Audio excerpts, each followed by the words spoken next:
So we're going to call the meeting to order at 7:01. If we can all please rise for the Pledge of Allegiance. I pledge allegiance to the flag of the United States of America and to the republic for which it stands, one nation, under God, indivisible, with liberty and justice for all. Thank you. Thank you all for being here. We are going to move on to our Golden Apple Awards. Dr. Lons. Thank you, Madam President. I'm happy to turn it over to Ms. Muir. Thank you, Dr. Lons. Our first Golden Apple Award recipient is Katie Kraft, our ASD paraeducator at Oakley Park Elementary School. Katie, can you come up to the front of the room?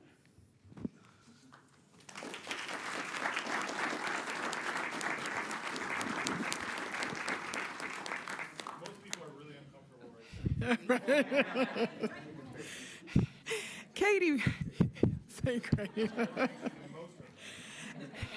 Katie was nominated by Amanda Gossett for helping to create a supportive, inclusive, and student-centered environment where every learner can thrive. She consistently brings compassion, patience, and positivity to her work, building meaningful relationships with students and helping them feel safe, valued, and encouraged each day. One of Katie's greatest strengths is her calm and steady presence. In challenging situations, she approaches students with patience, understanding, and care, creating an environment where students feel supported and empowered. Her ability to remain composed and encouraging helps students navigate difficulties while building their confidence and building trust. Katie is also deeply committed to meeting the unique needs of every learner. She thoughtfully adapts lessons, strategies, and supports to help students succeed and improve outcomes for all. Her flexibility and creativity ensures students have access to the tools and encouragement they need to reach their fullest potential. Thank you, Katie. Your impact is felt every day, and your care and dedication truly makes a difference. It is our honor to recognize you this evening.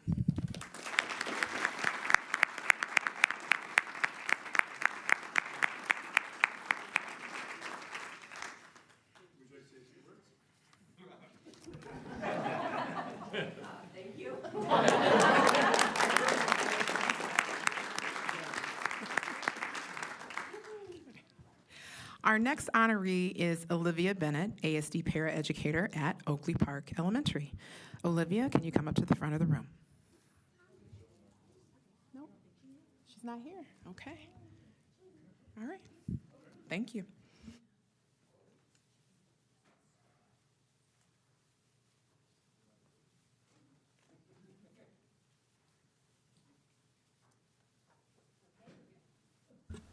We're going to move on to the Kindness Matters Awards. Dr. Lons. Thank you, Madam President. I'm happy to turn it over to Mr. Hess.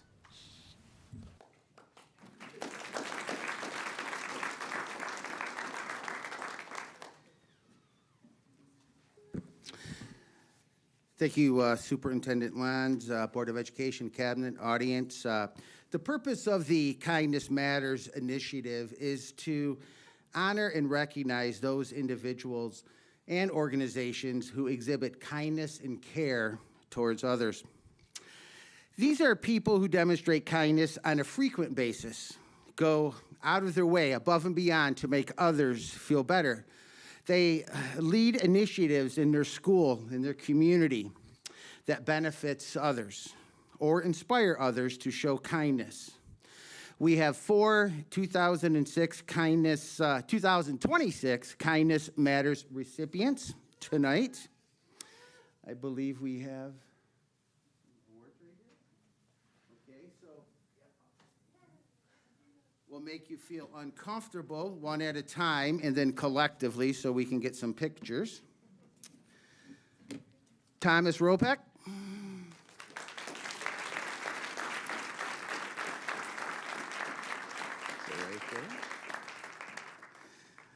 Thomas Ropek consistently demonstrates kindness, compassion, and unwavering support for students and families.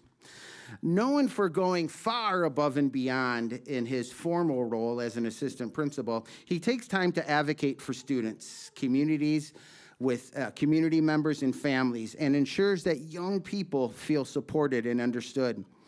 More than just an assistant principal, he is a trusted mentor and child advocate whose patience, care, and dedication make a meaningful difference in the lives of countless students. Here's an award, Tom.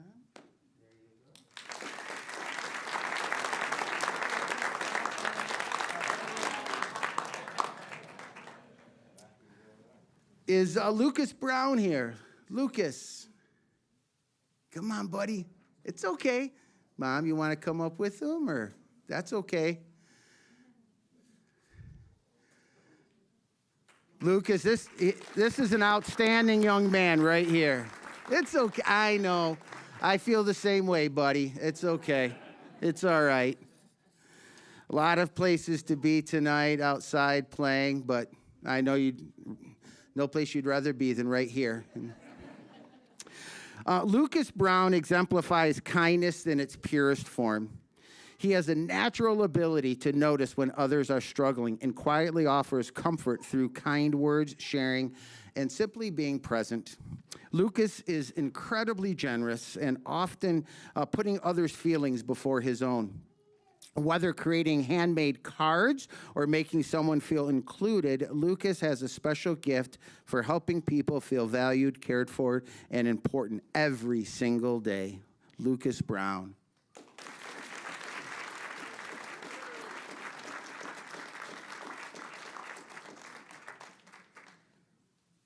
Shannon Cipriano. Shannon's here, yep. All right.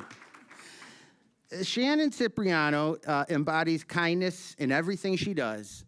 As a behavioral interventionist, a mentor, and a leader, and a problem solver, she supports students and staff with empathy, calmness, and unwavering compassion. Whether helping students navigate challenges, leading initiatives that foster inclusion and belonging, or simply offering a listening ear, Shannon helps make Walled Lake Elementary a place where kindness, confidence, and connection thrive. Shannon Cipriano.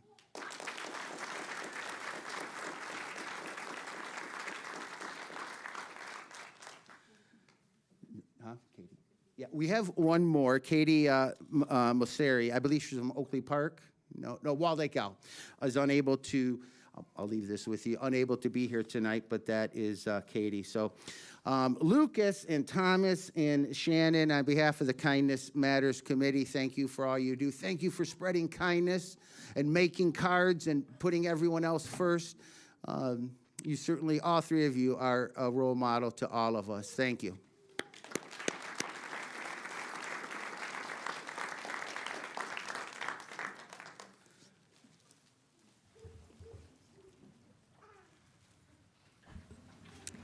Congratulations and thank you.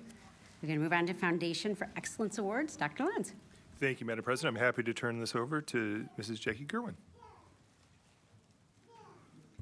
Thank you so much. All right, I'd like to invite Matt Nahan, Executive Director of ORSA Foundation, up here to accept award for outstanding support and generosity. There are actually quite a few of our board members here today, so if anybody else wants to come up here and we'll shake hands and give out a plaque. Come on up.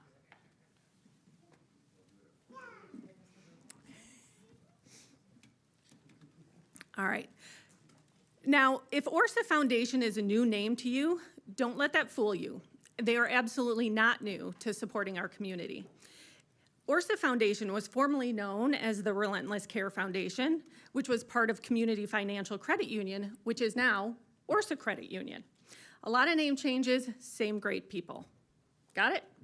All right. So here's what I really want you to know about them. When I went back through our records, I found that since 2018, ORSA Foundation has contributed $33,400 to the foundation for our support for our grant program. That is remarkable. About 2 years ago, they made an intentional shift to focus their giving to things that are deeply meaningful to them: economic stability, affordable housing, and strong communities. When we talked a bit about what that could look like in Walled Lake schools, it came down to something simple: making sure that every student had what they needed to succeed. Specifically, they wanted to reach students who needed a little extra support, whether that be adaptive equipment, special education tools, or financial assistance so that no student is locked out of any opportunities here in our district. The impact has been real.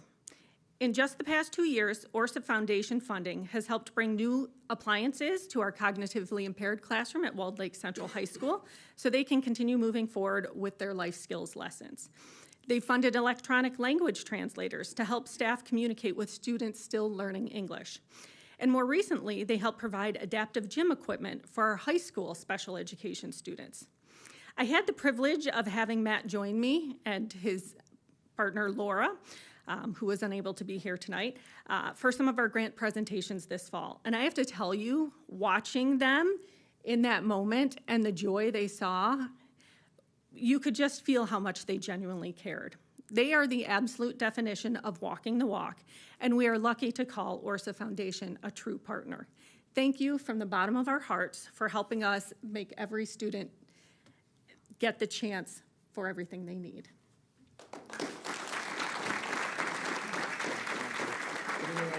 Yeah.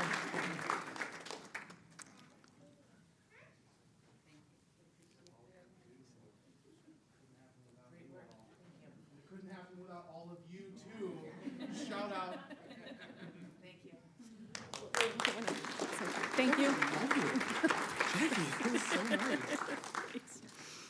All right, so next up, I'd like to invite Michelle Tomei from M3 Investment Services, who will also be getting an award for outstanding support and generosity.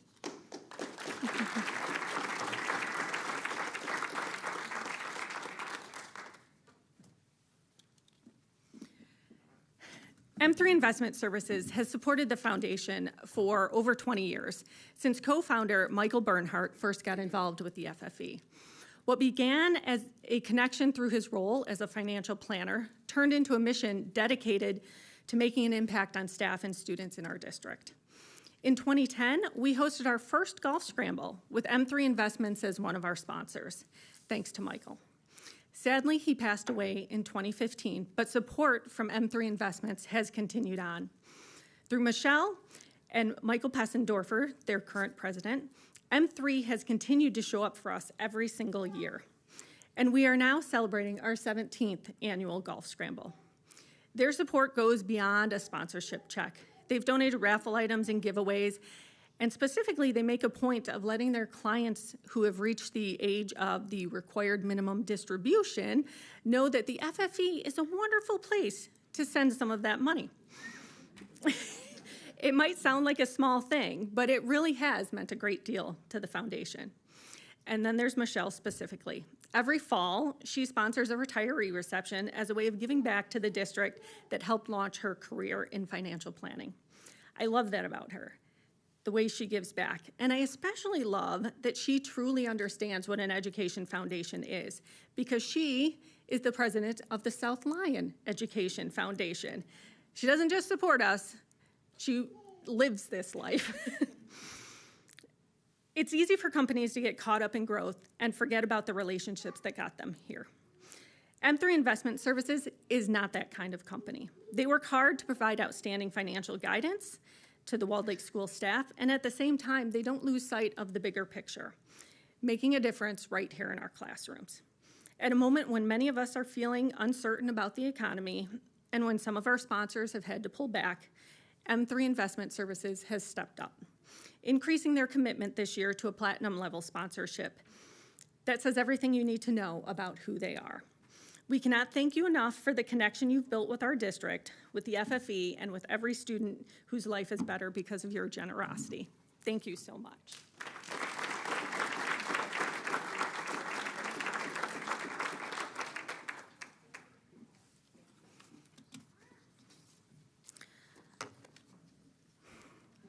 Now, awkwardly, I'm going to call Brian Feldposh out of line here for the, he's the marketing coordinator at the Walled Lake Schools Federal Credit Union. And Kara, you can come on up too.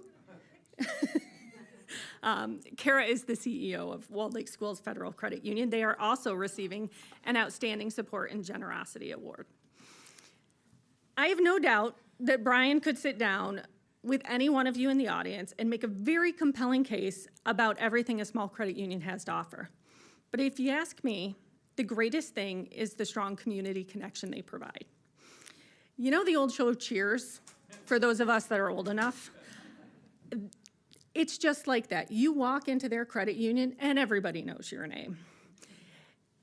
They don't spend money on advertising because, frankly, they don't need to. Their reputation speaks for itself, and it has for years. They're not just a wonderful financial institution. They are a partner in this district in every sense of the word. Warriors for Warriors Pinkout game? Yep, they're there. Legacy scholarships? Yep, they're there. Therapy dog program? Yep. FFE? Yep. PTAs? Yep. They are involved in everything. But what really sets them apart is their support doesn't just stop with writing checks. They give their time and energy too. Every year, they help us sell tuition expedition raffle tickets right at their branch. They help share the information with their customers. And when we launched our Superstar Staff Awards a few years back, they jumped on board immediately, sponsoring 2 $500 prizes for winners drawn from all of the nominees. This means every dollar that we raise through that program can go right back to our mission.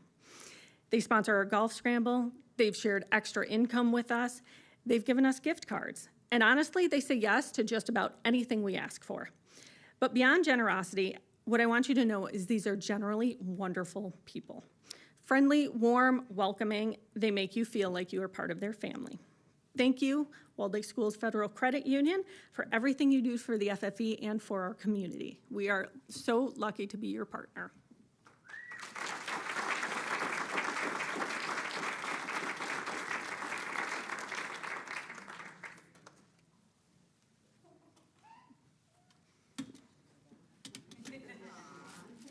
Thanks, Dan.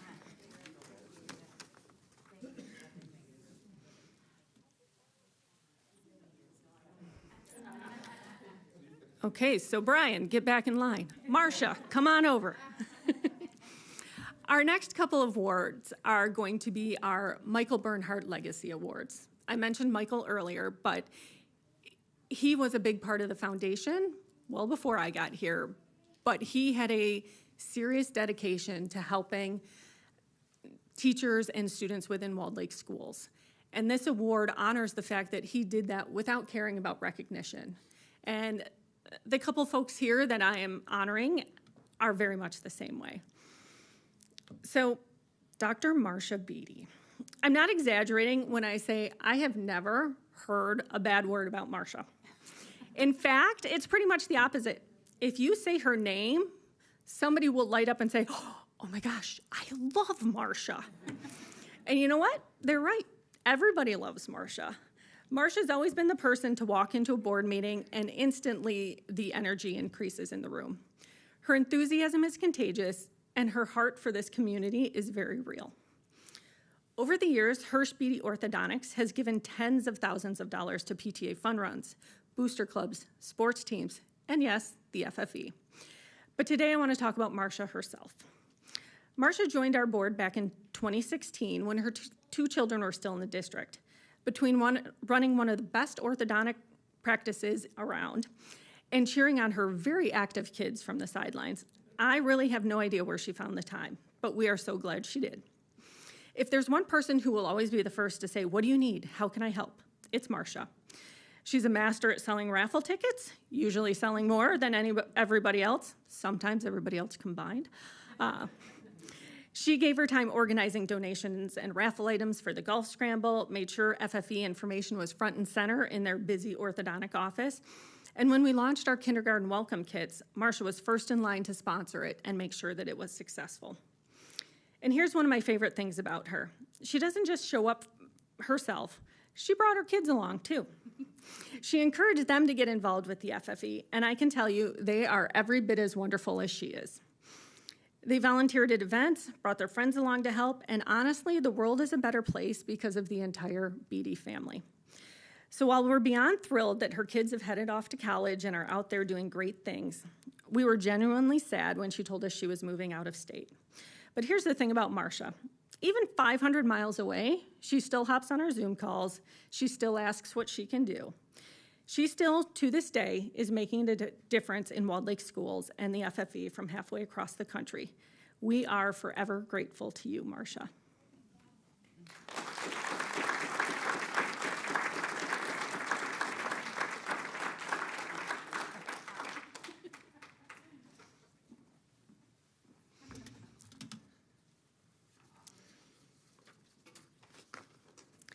And my final award is not to somebody standing in front of us, although she should be, but certainly somebody who is not unknown to this audience. So Dr. Marcy Augenstein, please come up.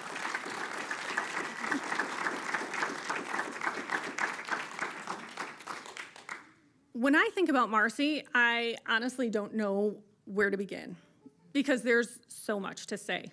Marcy wasn't just a principal. She wasn't just a mom to 2 wonderful boys or an FFE trustee or a friend. She was all of those things, all at once, and she brought the same fierce dedication and protectiveness to every single one of them. I've known Marcy personally for 10 years, and I'll be honest with you, knowing she was on the board of the FFE was one of the reasons I was excited to take on this job 4 years ago. Here's the thing about Marcy. She's a problem solver, through and through.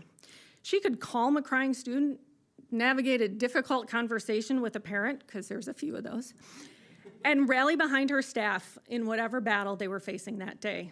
She could do it all before lunch in 3-inch heels without even breaking a sweat. So hopefully dealing with me was easy in comparison.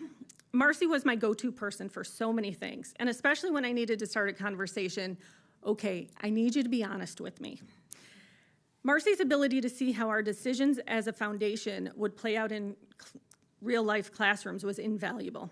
Sometimes things look great on paper and land very differently in the real world. And Marcy had this remarkable gift for seeing that before it even happened. She kept us focused, and I have no doubt saved us from making more than a few mistakes over the years. She always made sure we stayed true to our mission, supporting excellence in Walled Lake schools. When it came time for reviewing grant applications, she was no nonsense, and she never lost sight of the importance of keeping equity across all of our schools. I know it was never easy for her to recommend turning down a grant from one of her own staff members, but time and time again, she put the needs of many ahead of the needs of one. Marcy is simply an exceptional person in her career, in her community, and in her life. So honestly, it's no surprise at all that Novi Schools snatched her up as their director of secondary curriculum. We were sad to see her go, but Novi gained something very special, and we hope they realize it. Marcy, we are grateful for the time you gave us and the marks you left on the district. Thank you for letting us be part of your world.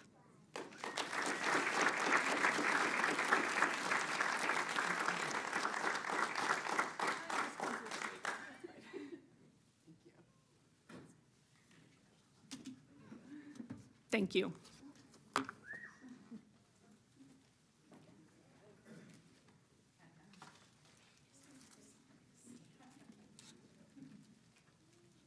just want to say a really quick thank you to everyone. I think one of the awesomest things about Walled Lake is the relationships, the team. Like, as I'm looking to my principal team, I'm like, oh my gosh, they're all here, like, hi. And the teachers, and Keith, like, you're here, you showed up, and that's what happens in Walled Lake, right? People show up, and I miss that dearly. I miss you all, and I wish you all well, so thank you very much. I appreciate it. And I'm going to invite our awardees out for pictures. Congratulations and thank you all. We're going to move on to the annual sports recognition. Dr. Lons. Thank you, Madam President. I'm happy to turn it over to Mr. Scaling. Thank you, Dr. Lons. It's my pleasure to introduce Mr. Brian Swinehart, our District Athletic Director. Thank you, everyone. I appreciate being here. So I still get pregame jitters doing this stuff. It's like my watch goes off and says, your stress level's high doing this and getting in front of here. But I do love it and enjoy it. I want to truly thank the board, Dr. Lons, Mr. Scaling, everybody that's been involved for the support of athletics. We have been able to do a tremendous job over the last few years, a lot of activity in upgrading our facilities. So I just want to say thank you for your support and everything you guys do over for athletics. I do believe, and it's, as I kind of go off with this, there's no greater honor than to be called coach. everybody to have back and to have kids come up and see and to say, Coach, there's no greater honor. And tonight, we always talk about our coaches and thank our coaches because they make tremendous sacrifices away from their own families and everything for the betterment of their team because of their passion and their love for the game. And I want to reference, I don't know if you know Kirby Smart, the head football coach at Georgia, talked about the 3 costs of leadership. If you ever said that, and he said that one of them is, and this is part of what our coaches go through, you have to make hard decisions that negatively will impact somebody you care deeply about. And that happens because they have to prioritize the team, their standards, over the individuals. And I think when you look at coaches and coaches that care, that is a very difficult thing for them to do. Despite their best efforts and despite whatever their efforts to do that, they still are going to meet with disapproval. Again, yeah, because they have to hold kids accountable, they have to correct kids, they have to do those things. And again, for coaches that care, it's a very difficult thing to go through. And finally, they're going to be misunderstood and won't get the chance to defend themselves for why did you bunt in this situation? Why did you run the ball on 3rd and long? How come you pulled my kid out of the game? And those things, they'll never quite understand that. And that part of coaching makes it very difficult, but the rewards, the success, the relationships, the memories greatly outweigh those costs of leadership that our kids go through and understand. And one of the things that we really have been focused on over the last years is trying to work with our athletes and our students to make sure they have the best experience. And it's hard for me to reference Bo Schembechler as a Michigan State guy, but I did read his book, Bo Schembechler's book. And one of the things that stood out for me, and I talk about this all the time, was there's a point where Bo talked about his assistant coaches were upset with the captain of their team because he wasn't leading in the locker room the way he was supposed to. And Bo said, it's not his fault, it's our fault for not teaching him how to lead properly. And so that's been a driving force over the years, and especially over the last 2 years, and culminating this year with, I think, what was probably one of our best years that we had in terms of working with our amazing staff that we have, our building athletic directors that we have to work with our athletes and coaches. We had 4 sessions. We started off the year in November with a player-coach retreat. We brought our players and our coaches together, and we had them work together and our goals when we did this were the player-coach relationships, talking about what was important and how to really establish a proper and connected relationship between the coach and the athlete. About the understanding the roles and how the roles and how those roles impact when we're coaching or not coaching and away from there, and team cohesion. And one of the things we did, we put them in separate rooms and we said, coaches, write down, you wish the athletes knew. And then the athletes, I wish the coaches knew. And then we brought them together. And what was interesting was both of them had the same message. I want the coaches to know that I care. I want them to know I understand that I want to be a part of it. The coaches want the kids to know I care, that I'm invested in that. And that was a key component, and I felt like it was a great opening session that we had in the fall. And I want to thank Dr. Lons for this, because a few years ago when he was the deputy superintendent, he pushed me to really do this, to take that next step.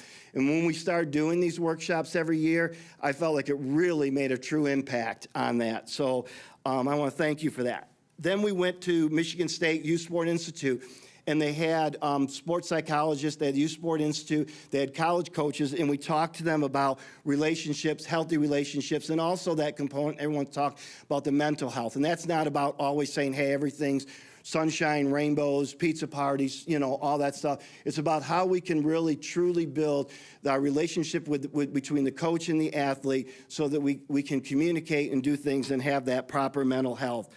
And then finally, we had a sportsmanship summit that we brought in here where the kids themselves set up the parameters for sportsmanship, how they were going to act. They did an ad campaign, social media, and did some really good things that we talked about to help develop that understanding for sportsmanship.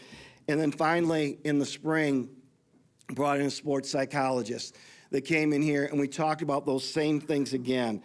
mental health of yourself. How do you, the athletes, how do you take care of yourself? How do you make sure that you are handling stressful things, not only away from athletics, but also in athletics? Techniques for dealing with stress, for improvement, those types of things, and then how stress impacts performance. So what we hope is the culmination of these things is that we've been able to work together. And I felt like it was one of our best years of developing these programs and our athletes leading and being successful on the field. So tonight, in the spirit of those things and and our athletes, you're gonna talk about some of the best athletes in our district and the best athletes in the state.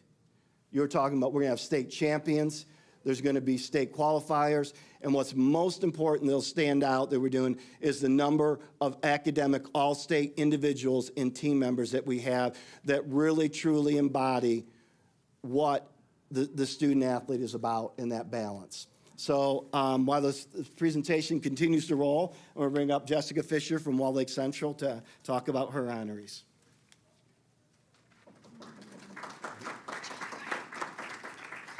Good evening, everyone. Thank you for being here today. My name is Jessica Fisher, and I serve as the Assistant Principal and Athletic Director for Walled Lake Central.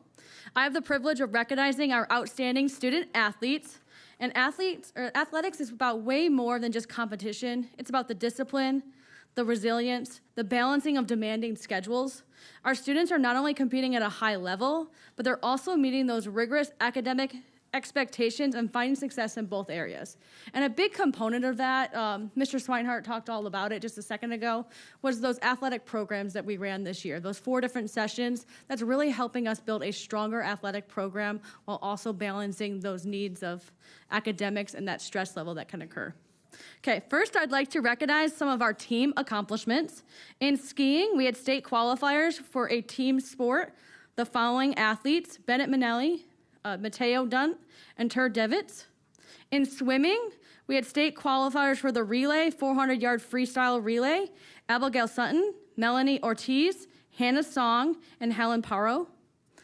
We have academic team honors for both our football and softball teams that demonstrated excellence in the classroom and all received academic all-state. Our unified program received 2 major awards this year. We became a national unified champion school, and we also received the honors of being the only school selected in Michigan, and they only pick 1 per year, for the ESPN Honor Roll School for the state of Michigan. We had some individual academic honors for several athletes who earned academic all-state: Marissa Carroll in water polo, Sophia Medler in water polo, Hannah Song, water polo, and Jay Seaver for baseball. We have another individual athletic achievement that went to an equestrian rider, Madeline Pavlik, who earned multiple honors, including district and regional championships, a state provisional championship, recognized as an outstanding female athlete of the year for Central. She also helped establish the E division with our Michigan Interscholastic Horsemanship Association for Riders with Disabilities. That was a mouthful, but she did a lot of really great things. In swimming, Diego Baca qualified for states in both the 100 butterfly and the 100 backstroke. In bowling, Connor Martin, state qualifier. In girls hockey, we have Ava Sofa receiving first team all-state in defense. In track and field, we had multiple state qualifiers.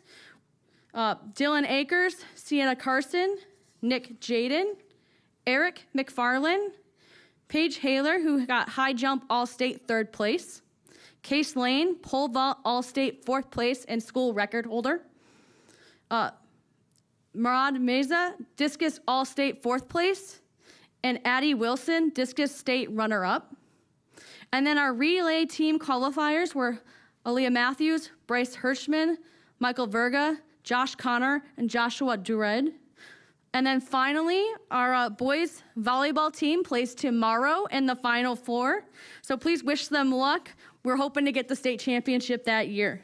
Thank you for continuing to support our student athletes and our athlete programs. It really does mean a lot to us, and the fact that we get to come today and share all about it. I get the honor of introducing my colleague, Dan Holland. Dan, would you make your way up here?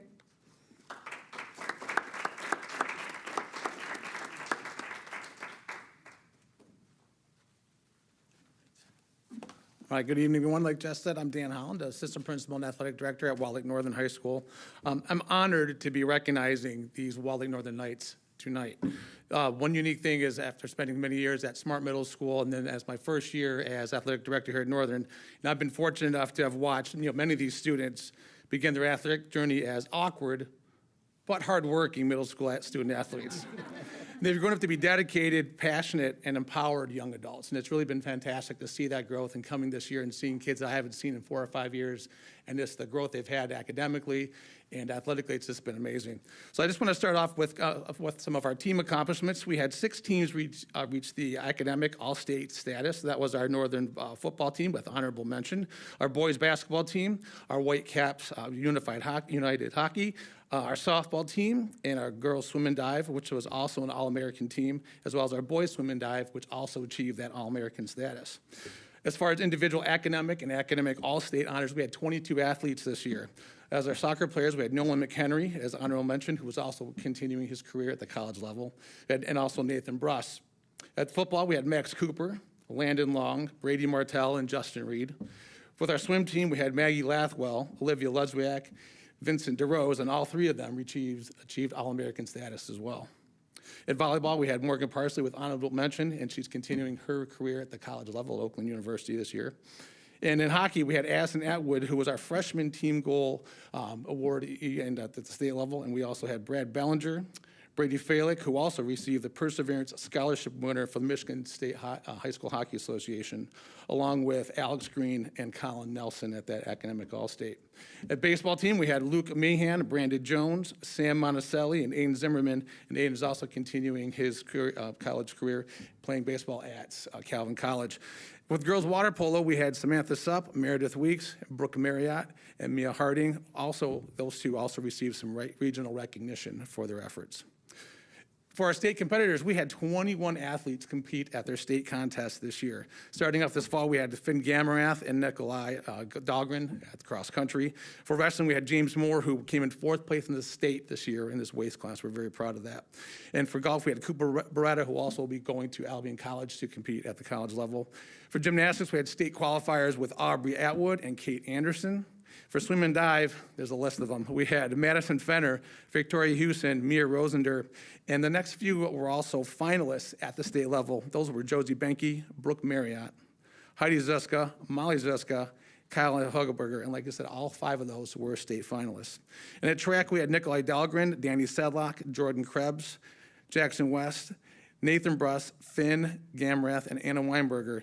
And Nathan Bruss and Finn Gamrath qualified at 3 different events at the state level with Anna Weinberger was our regional champ at pole vault, and she also is competing at the college level along with Finn Gamrath. So you can see we're quite proud of the accomplishments there.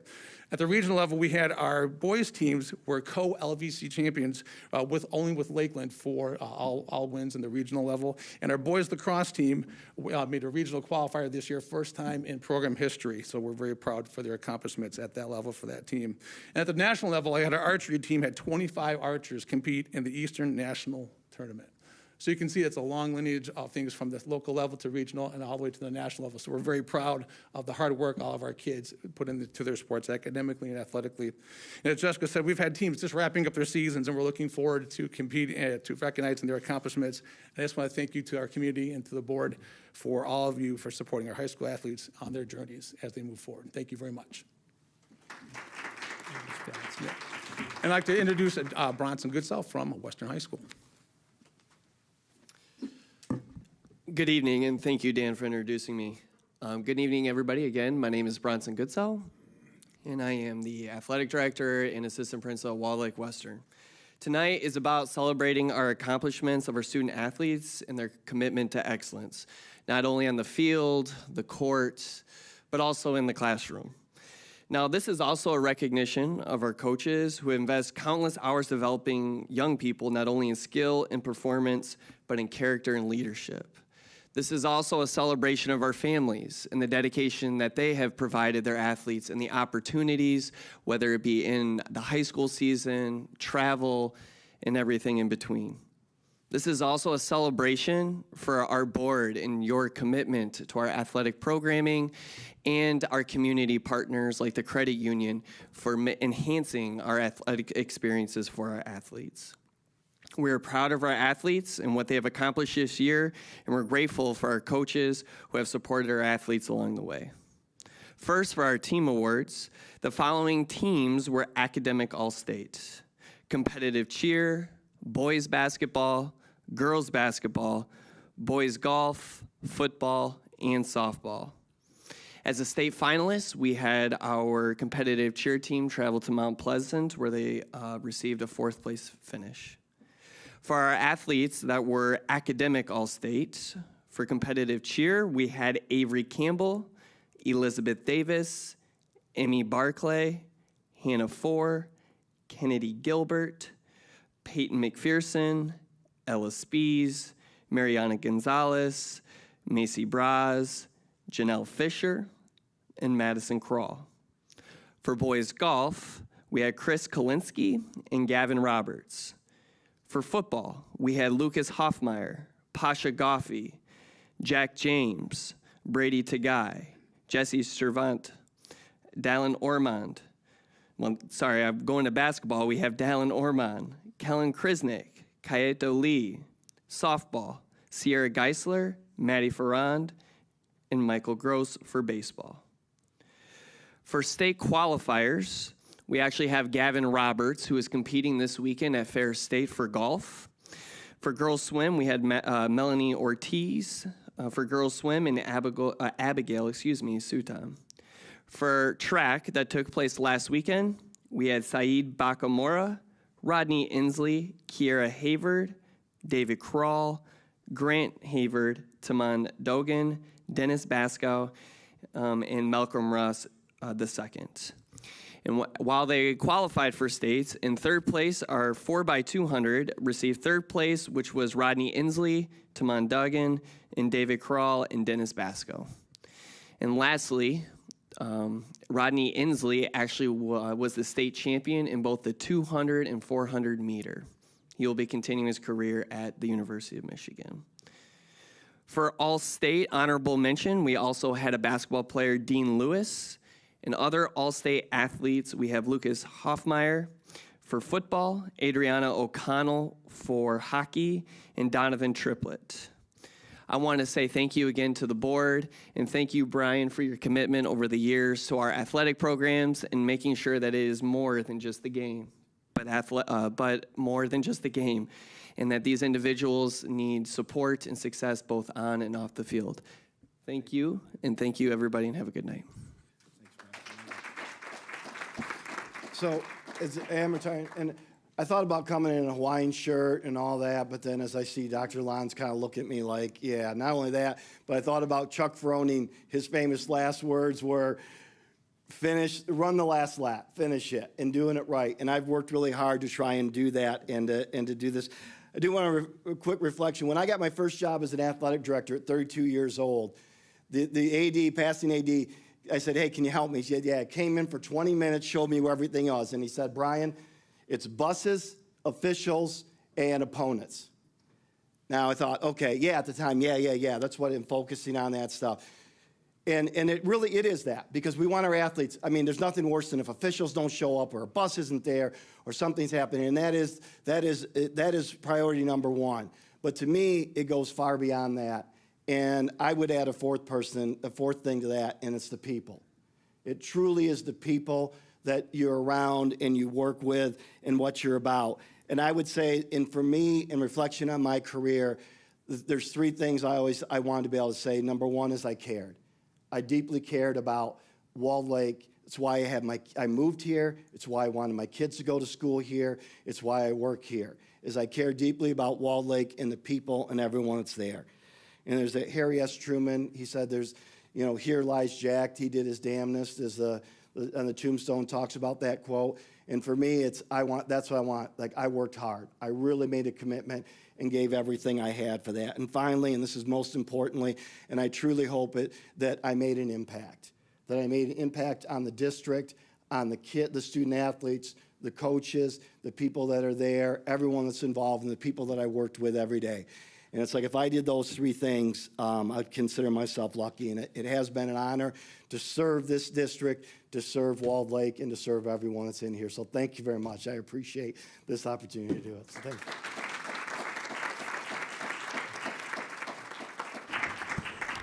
Congratulations, athletes, and thank you, Mr. Swinehart, and congratulations on your retirement.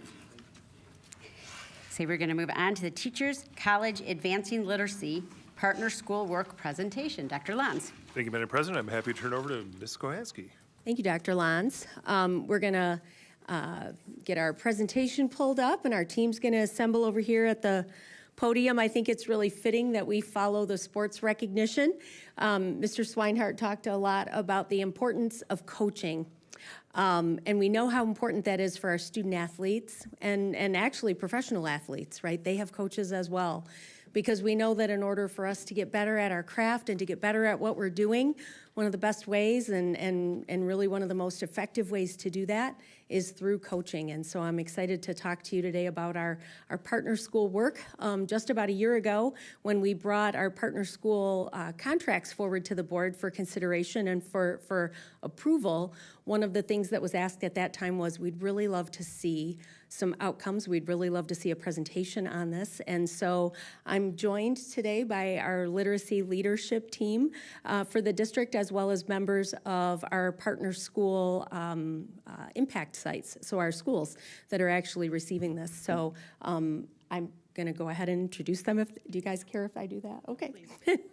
So Michelle Black right behind me is our K-12 language arts and or ELA and social studies curriculum coordinator for the district and helps to coordinate all of our partner school work on the ground level.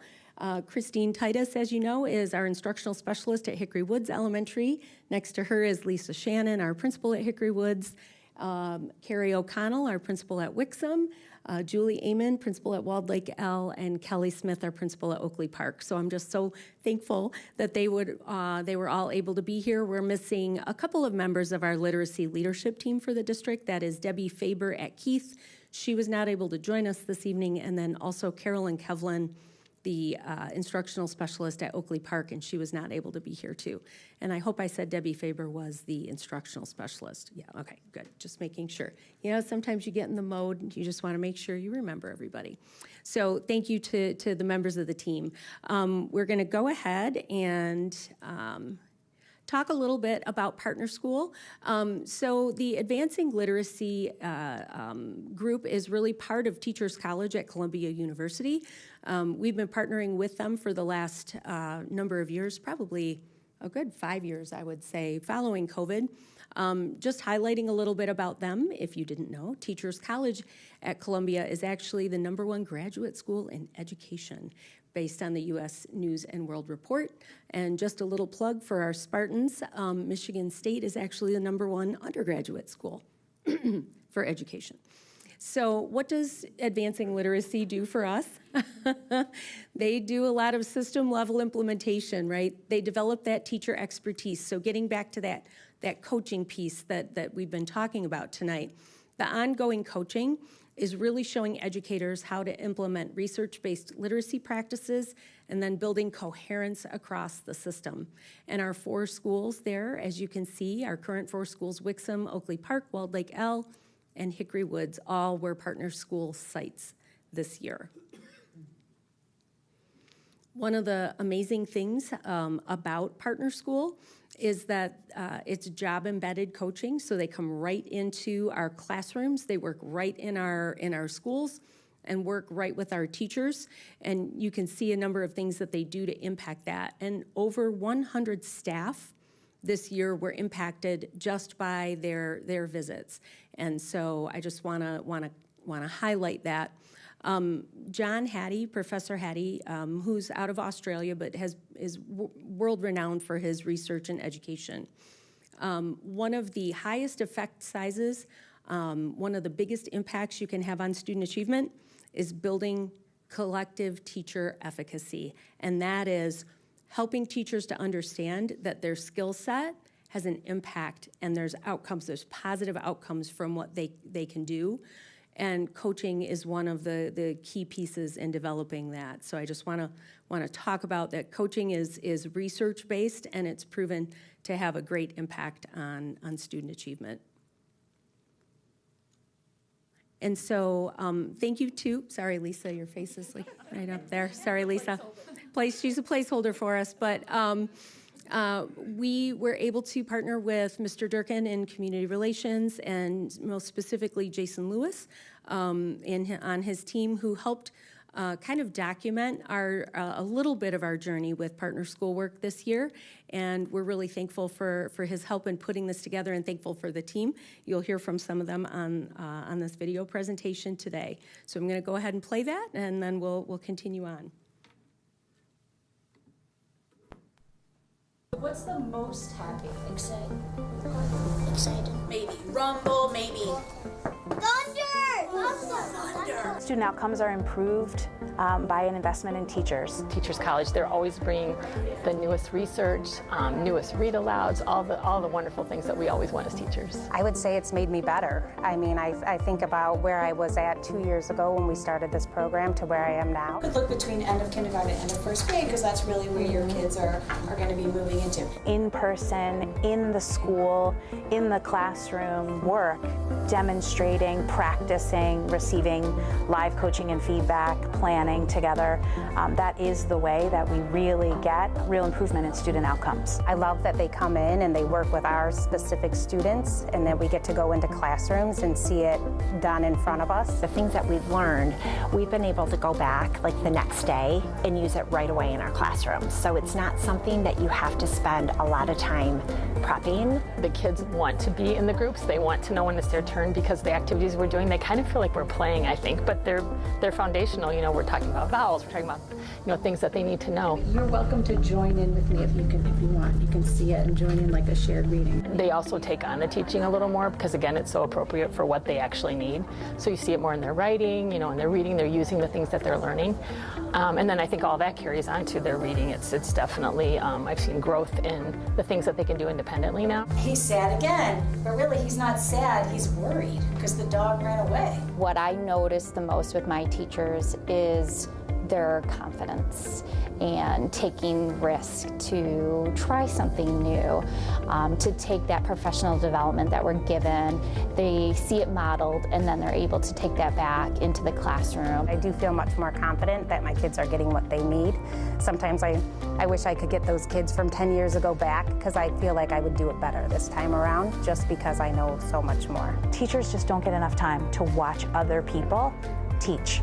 And so that's what myself and my team are doing so much of. And I think it is a difference maker. I think it's one of the things that the best districts have figured out how to do. Our staff developers have been amazing in just meeting the needs of our teachers, so we can meet the needs of our kids.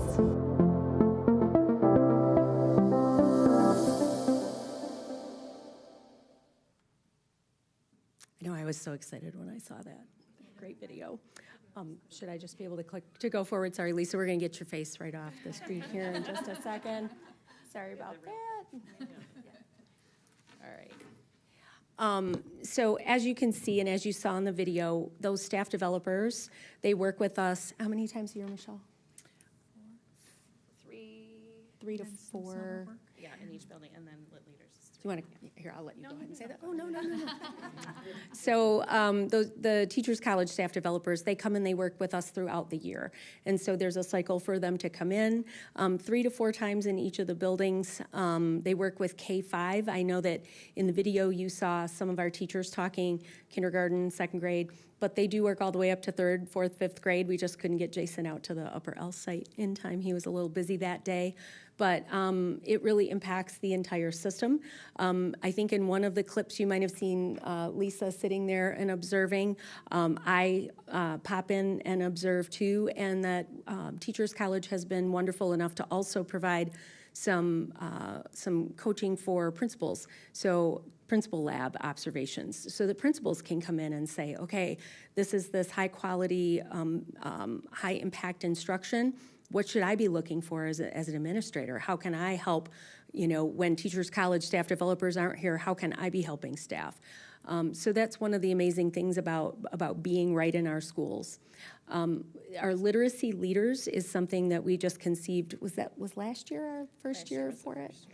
So one of the things we wanted to try to do is and we've talked to other partner school sites from around, our local area, as well as talking to Teachers College, and they said that, one of the ways to spread this beyond those 4 schools is to think about expanding it to other leadership and growth opportunities. So Michelle and members of the team worked, and we identified literacy leaders across our buildings so that it's not just the building sites.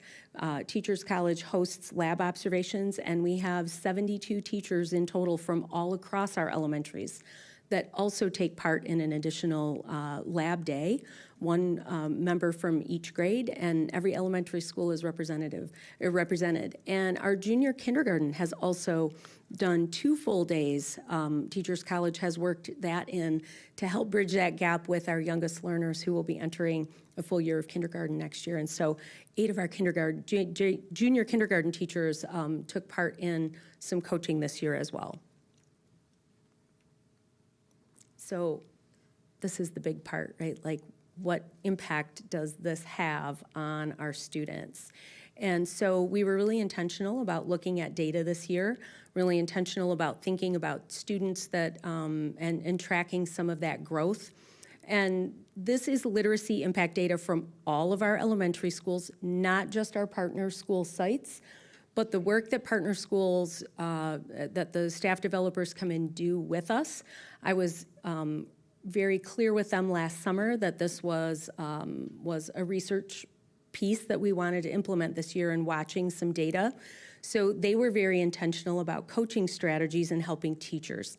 So it was very aligned to our school goals, our district goals. And what we wanted to do was not just measure third grade year over year, but really follow a cohort of students. So we took a look at students that traditionally for a few years had fallen into that 1 grade level behind range, and or close to or just eking over that grade level marker, and who might be tentative learners, and say, how can we really impact them? So the strategies that the staff developers were working with us on this year was spread really throughout all of our buildings. And you can see that impact data there. We saw reading growth from this group of students, about 313 students in that cohort that we were monitoring. 47% increase in on-grade level reading. That's not growth. That's not like 47% of kids made growth.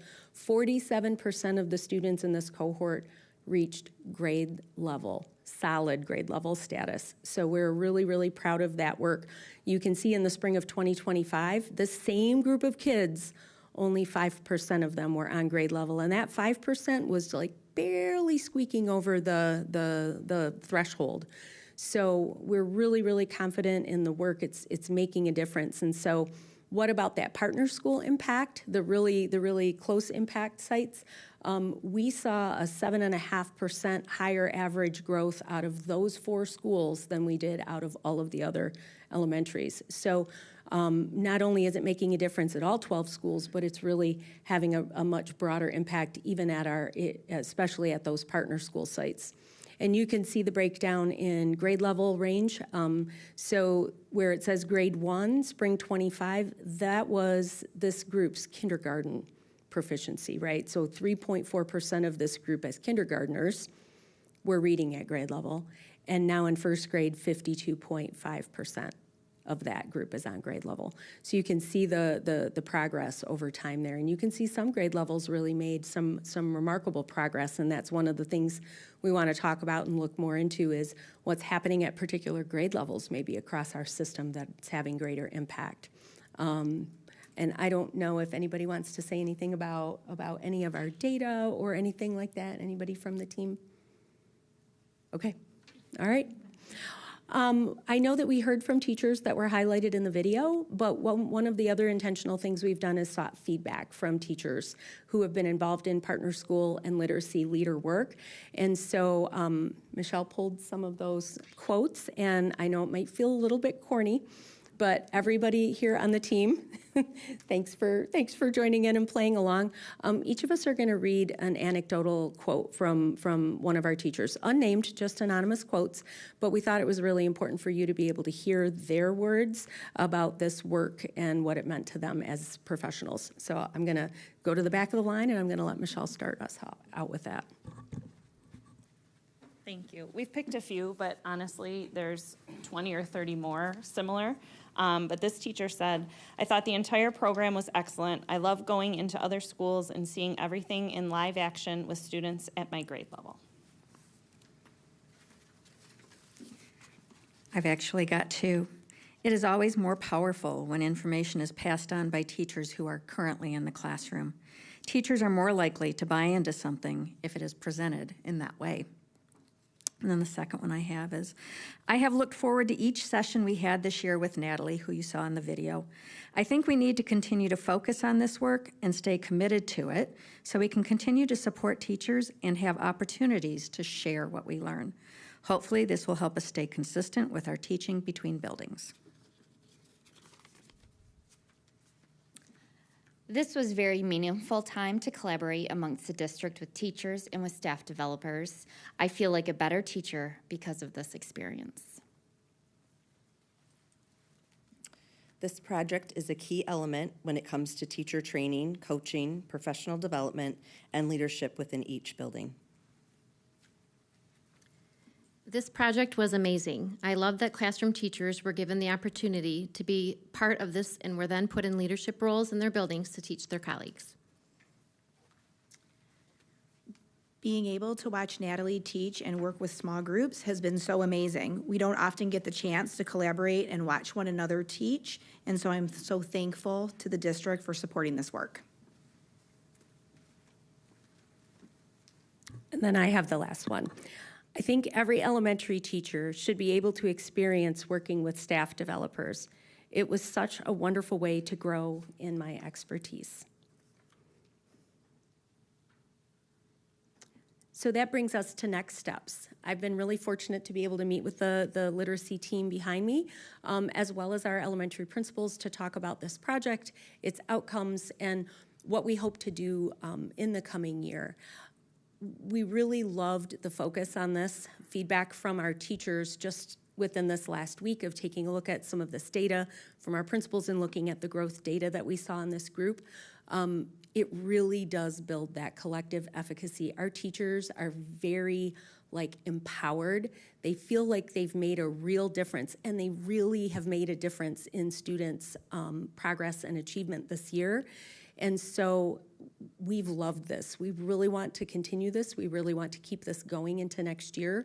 We're thankful with our partners at the Advancing Literacy Group in Teachers College. One of the couple of ideas that we have as part of these strategic next steps for next year, we would like to expand this system a little bit, not through any cost. The cost base will stay the same, and I know we have this as an agenda item later today at the meeting. But what we have kind of been planning and prepping and sort of strategizing, and Michelle's been key in talking to the staff developers, is we'd like to partner our partner schools. So rather than just have 4 sites, we'd like to bring 2 additional sites together and partner schools so that there are 3 partnerships of schools. And so we can expand that focused and intensive partner school work in their buildings. So no additional cost for us to do that. We even asked Teachers College, "Are you sure we can do this?" And they're like, "Yeah, that's great." So we're going to be we would love to be able to bring those teams together. One of the other really important pieces, and we've been talking to them over the last year and a half or so, is the new dyslexia legislation in the state of Michigan. The great thing about Teachers College, and one thing that makes me really happy about sticking with them as a provider, is that they are going to tailor their specific coaching in use of using our new dyslexia resources next year. So we're really happy about that. They're very key and strategic in doing this. It's not just about our one particular curricular resource. They're expanding that, and they're really involved in the research around the science of reading and how they can bring power to teaching using these resources next year. And then the last piece is the staff developers. They're going to focus that teaching even around our strategic plan work. For those of you that are familiar with a lot of those action plans, things like expanding classroom lab opportunities for staff.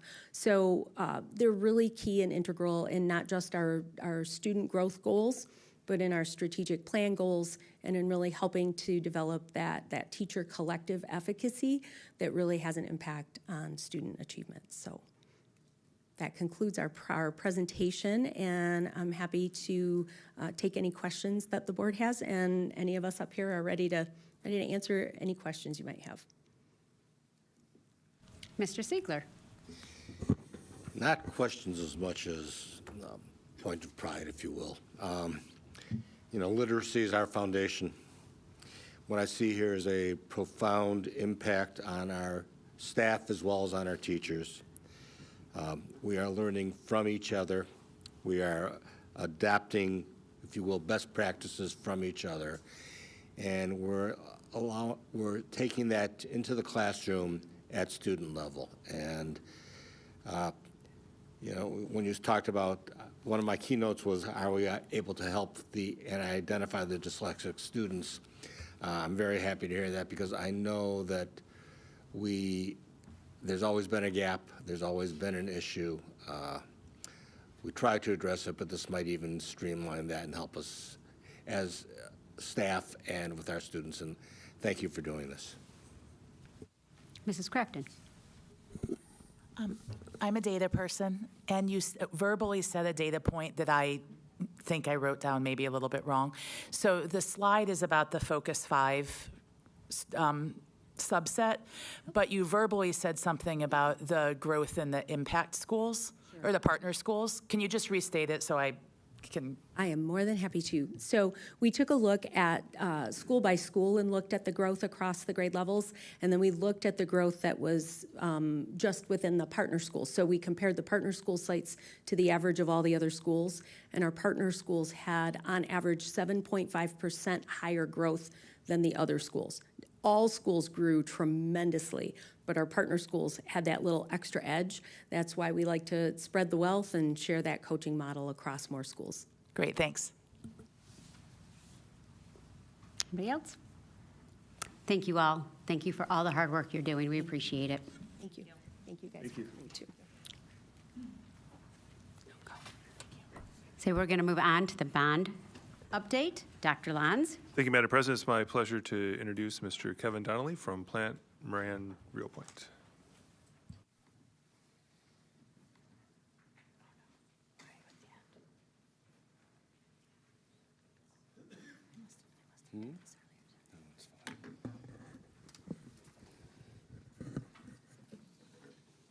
Good evening, everybody. Kevin Donnelly with Plant Moran Real Point. Happy to be here tonight. A little disappointed everybody left. Apparently they didn't want to hear the bond update. So I'm happy to be here. We have a lot of exciting things going on with the bond, which we'll cover here in a few minutes. I'll try to be as informative and brief as I can. So just a quick update we'd like to give on what PMR and the team has been working on behind the scenes. We have an update related to our quarterly dashboard that we provide, current and ongoing project update, and what's next for projects a little bit further down the road as far as where they're at with planning and design. Just some updates from our end. As Dr. Lanz can attest to, there's a lot of meetings that are ongoing behind the scenes with not only PMR but the project team, so those continue. The board has seen a lot of major recommendations come through over the last several months for the 2024 bond. We'll give a little further update here on those projects, but those are the 26 and 27 Series 1 and 2 projects. A lot of design meetings are kicking off for the next series of projects, which we're all participating in. Julie can attest, we actually traded a few emails today. We're continuing to work on cash flows and kind of predict things as closely as we can. There's move management planning going on behind the scenes for this summer's projects. Finance and accounting, which is more of an ongoing maintenance, continual thing related to the projects. eBuilder is fully up and operational for the 24 bond program. We're doing monthly and quarterly reconciliations on the bond with Julie and her staff. and we're assisting where needed on any of the information to support the bond sales. Schedule and budget, continue to work with the team to coordinate, collaborate, look at opportunities to improve and communicate on the schedule. Logistics and phasing, which I think was part of the spring, call it early spring presentation that Mr. Wills gave. But we have a lot of plans going on for the projects that are ongoing right now. Obviously, updates, which we'll talk about here in a few minutes with commitments and budgets and e-builder. And we have a Series 3 sale of the bond closing here shortly. All of the professional services that are going to be needed for the 24 bond program have gone to the board and have been approved, so we don't anticipate any further professional teams coming forward for approval. And all the contracts related to those services have been completed. There might be some additional solicitation for any supporting services as needed to continue with our current firms. So we developed this dashboard that's quarterly. It goes on the website. It is really a 2-page high-level summary of where we're at with the bond program. It includes a financial snapshot, really in the lower left-hand corner, just kind of a summary of what projects are ongoing and current with a real, call it elementary bar-style schedule there to the lower right. Next page is to the left is a high-level summary of what's included in each bond series with progress photos.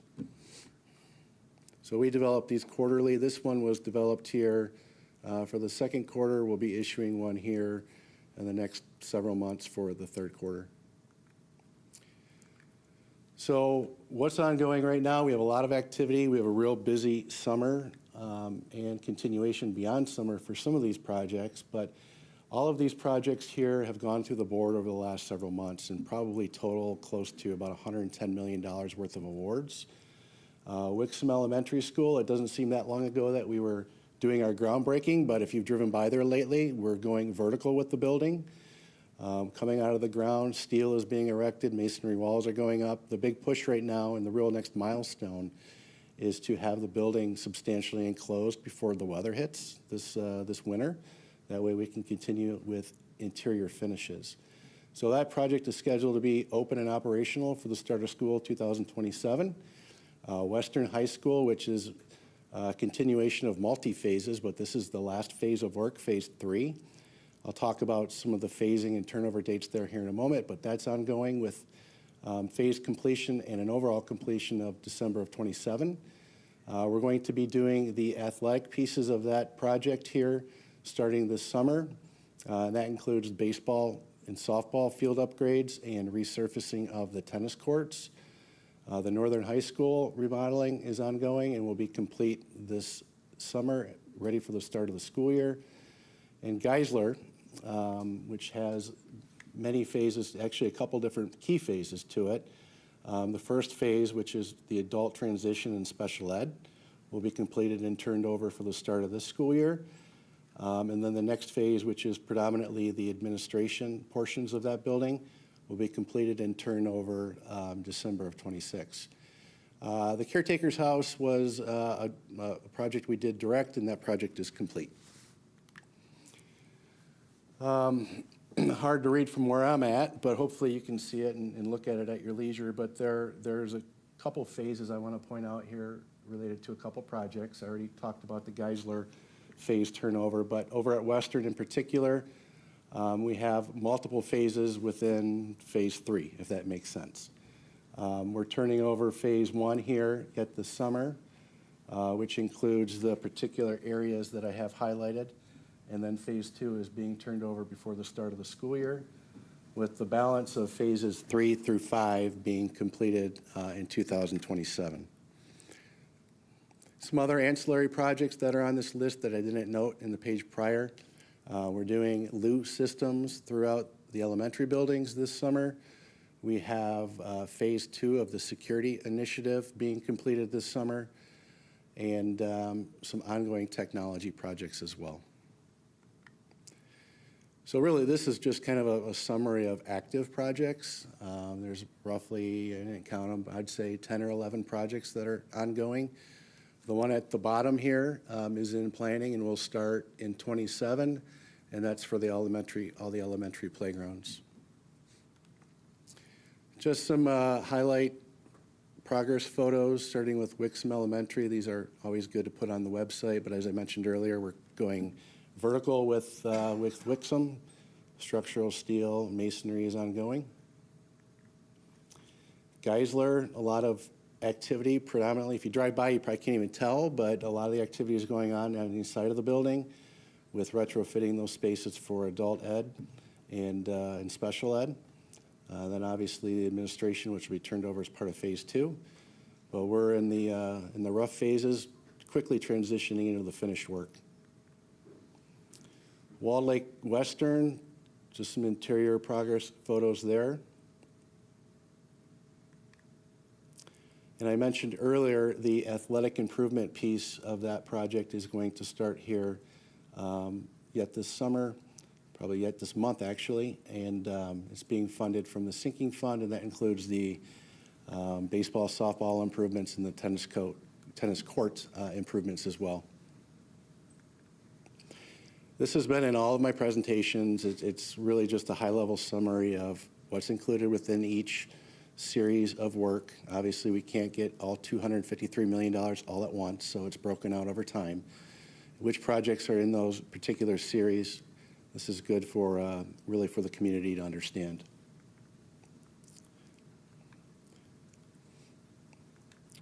And then a high-level summary of each building, of what the scope is at each location.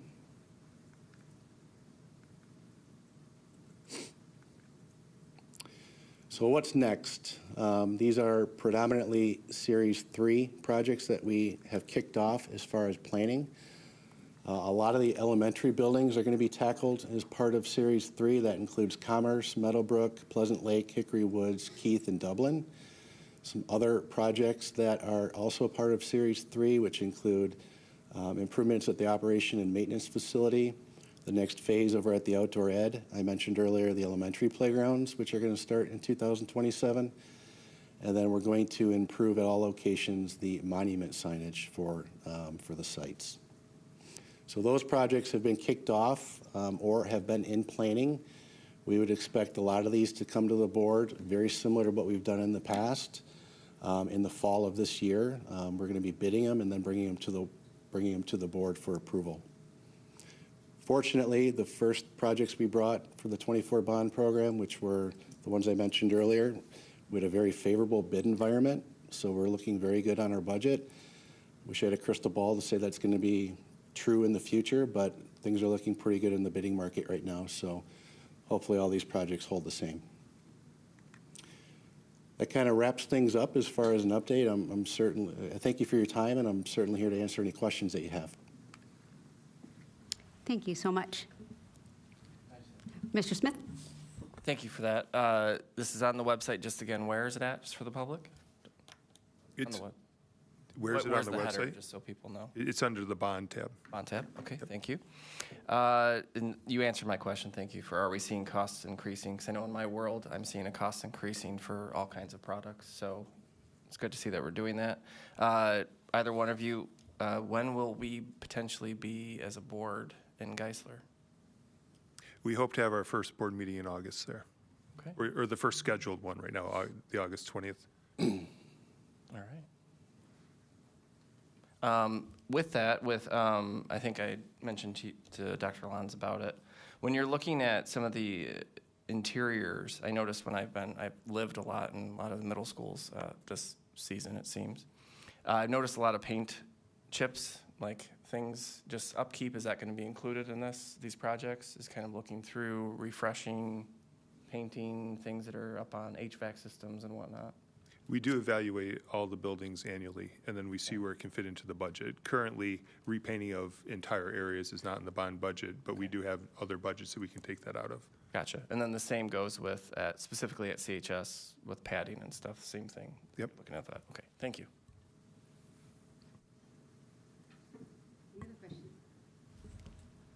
Thank you so much. Thanks again for your time. Appreciate it. We appreciate Thank you, sir. it. Have a good evening. Okay, we're going to move on to budget. Dr. Lanz. Mrs. Omer. I will say Mr. Donnelly's probably wrong that everybody didn't leave about the bond, they left because of the budget. Thank you. So in actuality, this is going to be in 3 segments, which is appropriate that this was placed right here in the agenda from the standpoint of view that really all of this is about resource allocation. And so far, we've talked about, you know, the instructional component of it when we touched on the teacher college. And we're also talking about capital improvements, which also touches on to the millages that we're also going to be presenting, which is servicing the debt for the bonds that were issued to provide those capital improvements, as well as sinking fund. So this first part of this is the public hearing, where we really actually talk about those millage rates. So certainly the tax rates, you know, those support the programs, services, and opportunities we can provide to students. And we touched on that already in this meeting, so that was a very opportune time to be talking about this as well. So we're going to go back to a little bit about the basics, the mills, right? Because each one of these will be expressed in mills. So what is that? It's just a unit, a measure used to describe the property tax revenue and how it will be, you know, the allocation will come out of those property tax revenues in a millage form. A mill is equivalent to $1 of property tax for every $1,000 of taxable valuation, which it is different in terms of the valuation versus assessment. Just remember that when you're looking at those bills, that's a difference. So for an example, 1 mil of a property tax on a $50,000 value of a taxable value of a home would be $50 per year. So just again, pretty basic, but back to those basics sometimes is a good reminder when we're talking about this.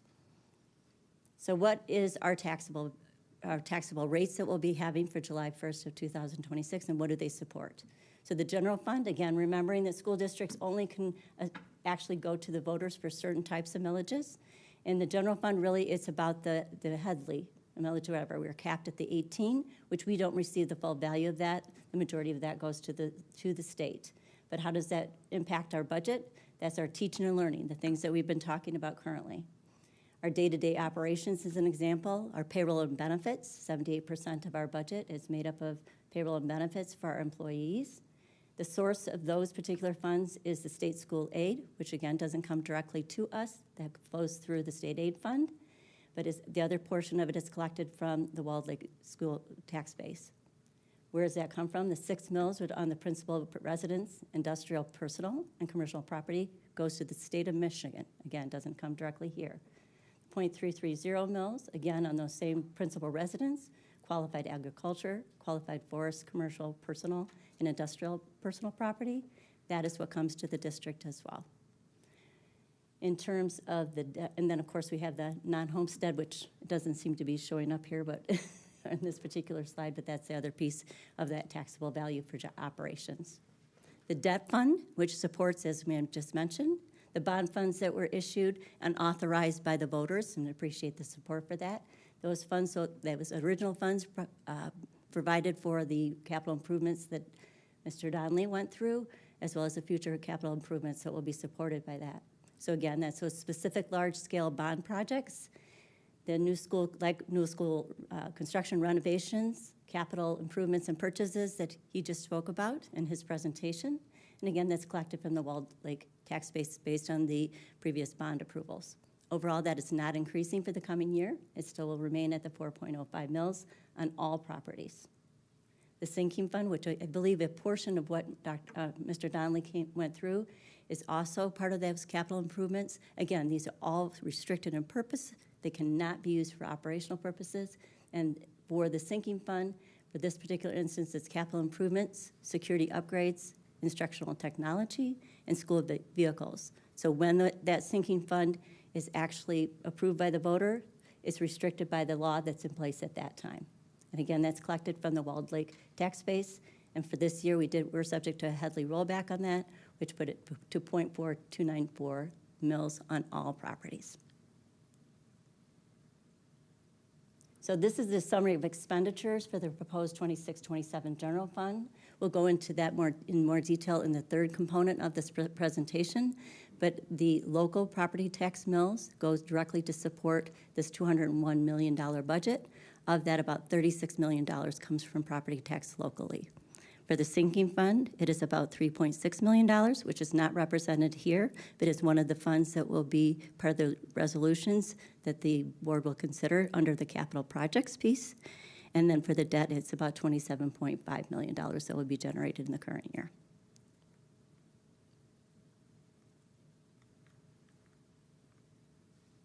All right, KB, I don't know if this is, oh, there it went. Sorry, it wasn't pressing hard enough apparently. So this gives an opportunity for us, after this is the public hearing portion of it, that will conclude that piece of it. So if there's questions that anybody has on the millages and what they support, certainly open to questions. Okay? We're going to, next component. All right. Go. We're just going to hit some of the positive highlights or financial highlights for 25-26, which again is part of the general fund or the resolutions that the board will entertain later in the meeting. So for state funding for 25-26, if you remember, last year we did not have a budget either. So, and that was not passed until October.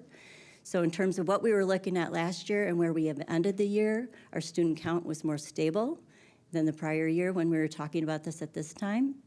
Our state funds for cost offsets, which again, the state allocates some resources to offset some of our costs in our budget relative to offsetting any types of enrollment declines that we have, so that enrollment stabilization funding continued in this current year. The transportation allocation, again, to offset transportation cost, was renewed for 25-26. The 51C, which is the state allocation pertaining to special education and offsetting some of the costs associated with that. We received a prior year and a current year reimbursement above and beyond what we expected at this particular point in time. And then the state, during their budgeting process, because of the retirement rates and those types of things, gave us a special $1.4 million MIPSR offset, which that's what that stands for. The MIPSRs is what the retirement cost is typically called. Under state grants, you'll remember we had the mental health, school safety, dollars that came in a fairly sizable chunk this year, far more than we expected, over $4 million. But of course, there was some controversy associated with that and some of the terms that had to be accepted by the board in order to receive those funds. So while they opted to do that, and we have been using those resources to offset some of the cost associated with some of our supplemental costs that are typically in our general fund. In addition, at-risk funding, supporting those ancillary services for our at-risk students, increased in funding for 25-26. Inter-district resources, which typically is from Oakland schools for us. The PA-18, again, is a millage flow-through to the district to offset our special education cost. That came in higher than we expected at this particular point in time. They typically provide in March an estimate of what that revenue or cost offset will be, and then they refine that as the year goes by. In addition, they had some one-time allocations from some of their particular funds that were above and beyond what their policies would provide for, so they distributed those appropriately and proportionately to the various districts. Other types of things from 25-26 are employee salaries and benefits. The cost that was budgeted was much lower than expected. Some of those positions that we had budgeted initially were unfilled. Our retirement rates came in lower than expected and are continuing to trend lower, along with some of those other types of refinement of expenses that we do at this time of year. We also had some offsets to that, just like we all did in our own home, relative to utility cost and increases in fuel. We'll see some of those trends again in 26-27.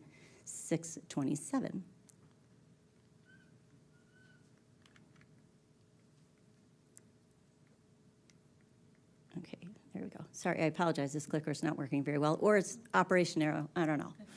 So the 26-27 proposed budget is our third and final component to it. Can I just click through the? Does it need a battery? Maybe. Can I just click through it with using the? You can click through using the. Okay, I'll just use the old-fashioned way. So in terms of the 5 big indicators in school district budgets, we have the revenue side and the expense side. The revenue side, as you can see, is fairly limited. A school district doesn't have a lot of control over the revenue since it's governed by the per pupil allocation that comes from the state, and the student enrollment. That's the majority of our funding that comes through. Certainly we have grant resources, and those play an important role in the budget, but they're usually very restricted in their purpose. So the per pupil allocation is determined by the state. The student enrollment, we always take a look at that. PMR provided an analysis for us at one of the last board meetings, and we base that on, use that for our budgeting purposes. On the expense side of things, the employee wages and benefits, as I already mentioned, 78% of the budget is based on that. That's our people. That typically might be a little bit higher. However, we do have some contracted services like transportation and our custodial, as well as when we have to fill in some of our key positions with contracted services when we can't fill those positions with people. Retirement is a pension and defined benefit rate. Of course, that is instrumental, the cost that we pay for our employees for eventually when they retire. We pay for that on a dollar for dollar basis. And on average, that can be, for retirement purposes, is about 26 to 27 cents per $1 of salary. And for our FICA, it's another 8 cents for every dollar. For our benefits, those types of things, that runs about 20 cents for every dollar of salary that we spend. So again, we're talking a large portion of our budget goes to that. Inflation, as I already mentioned, and we all have been impacted by that, that runs about 4.1% in Michigan right now, so that's pretty significant. So what does that mean for our budget and our assumptions?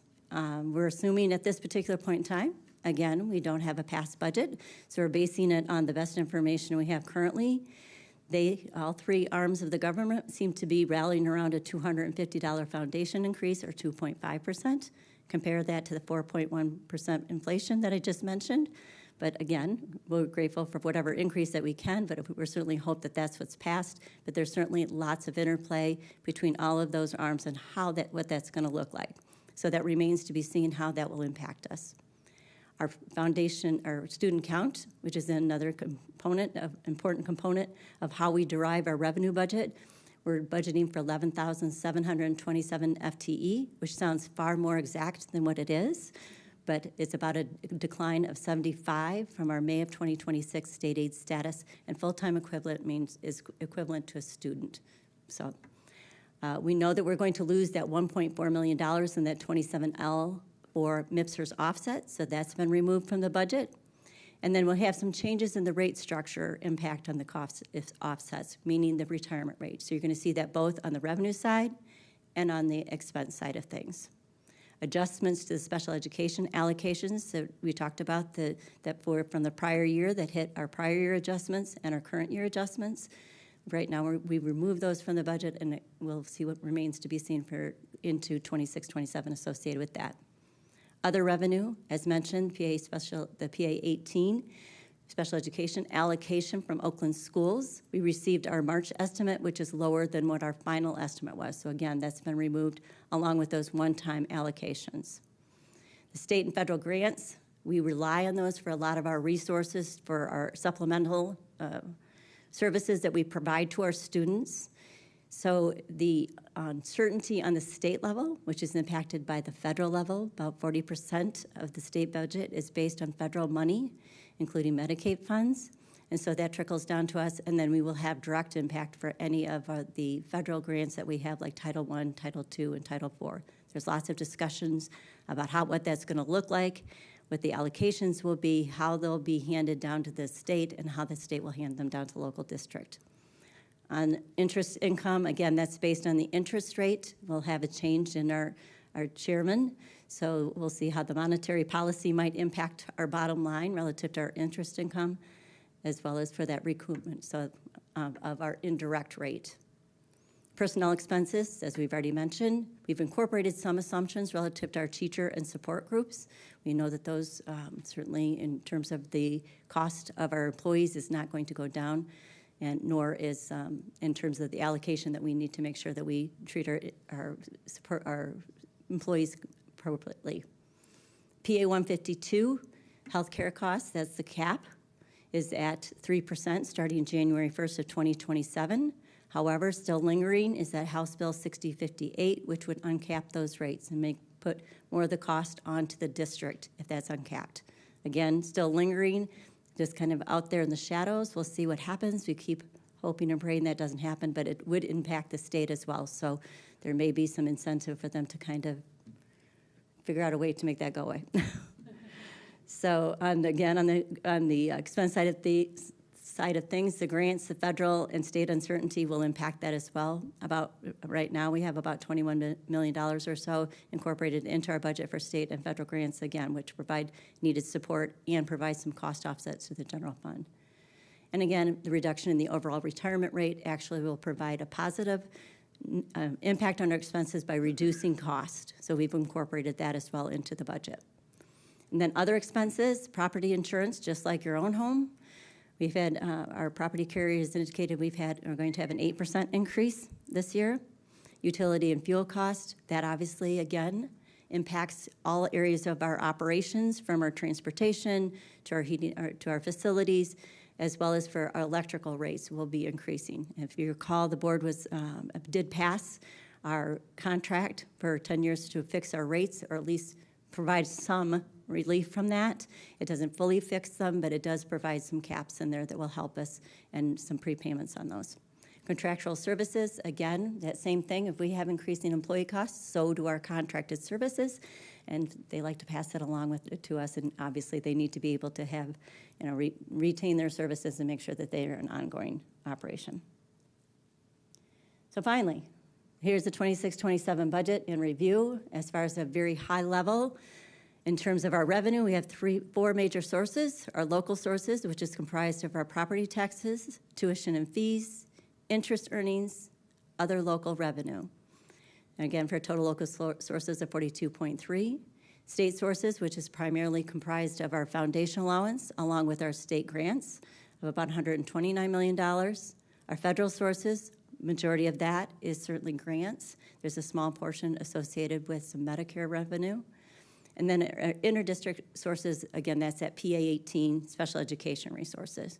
The expenditures, they had three major components: instruction, supporting services, community service, and other. Again, instruction is pretty self-explanatory, as you can see there. The supporting services, again, that's to support the instruction. You can't do what we do above there in the instructional side of things if we don't have those supporting services to provide the needed support to make the schools run in the way that they need to be able to run, in addition to the indirect support of student services through pupil support, instructional support, et cetera. Under that community services, you may wonder what that non-voted debt service and leases, that is leases that we have had for our computers over the past. We've been fortunate enough to be able to fund some of our computers now out of the bond funds. That was reflected in the application, PQ application. So the bottom line is we had $196 million essentially in revenue that we're budgeting, with $201 million of expenses. So how does that impact the fund balance, or what we would call our checking account, or what you would know as your checking account balance? Essentially, we are looking to take $5.3 million out of that checking account balance or fund balance. Our projected fund balance at the end of this fiscal year is to about $38 million. So the projected fund balance at the end of this 26-27 year would be 32.7 or 16.71%. Again, that sounds like a lot of money, but when you actually divide out that $200 million on a monthly basis, that would be, if the expenses were spread evenly over those months, about $16.8 million of expenses per month. So just to give you a sense of our fund balance history in Walled Lake, you can see back to the auditor recommendation is for a 15% fund balance to maintain financial health and make sure that you have the necessary reserves to be able to continue your operations. As you can see, we've certainly gone above that 15% by a small amount, but certainly a lot of that was built up based on some grant funding and making sure intentionally from a strategic standpoint of view to build some fund balance for some needed financial challenges that were going to be coming down the pike. So our future challenges and opportunities. We always like to look at those, right? Sometimes it doesn't feel like there's many opportunities, but there always is. Our state budget continues the cost shifting of higher education costs into the K-12 school aid fund, or you can look at that as a reverse. They've shifted money out into the higher education. Either way, it leaves the state school aid fund in jeopardy for being able to fund K-12 schools appropriately. The federal budget policy will continue to put pressure on the state and local school district budget, as we mentioned. Don't expect that to be going away anytime soon. The rising costs will strain school budgets as well, again, no differently than our own home budgets. Declining enrollment continues to be a concern. Grant support for services that we've mentioned before will likely continue to return to as a general fund responsibility, and we'll need to be prepared for that and assess what things need to be adjusted accordingly to meet that challenge. On the positive side of things, it is expected that we'll have the continuing funding for the mental health and safety grant, not to the level that it was currently this year, but certainly looking at that as a continued resource for opportunities to improve both of those areas in the district. And then expanded support for at-risk students, again in 26-27. And then finally, the continuation of the free school meals program, which does not directly impact the general fund, but certainly has a direct impact on our families and our students. So what is certain for our future at Walled Lake?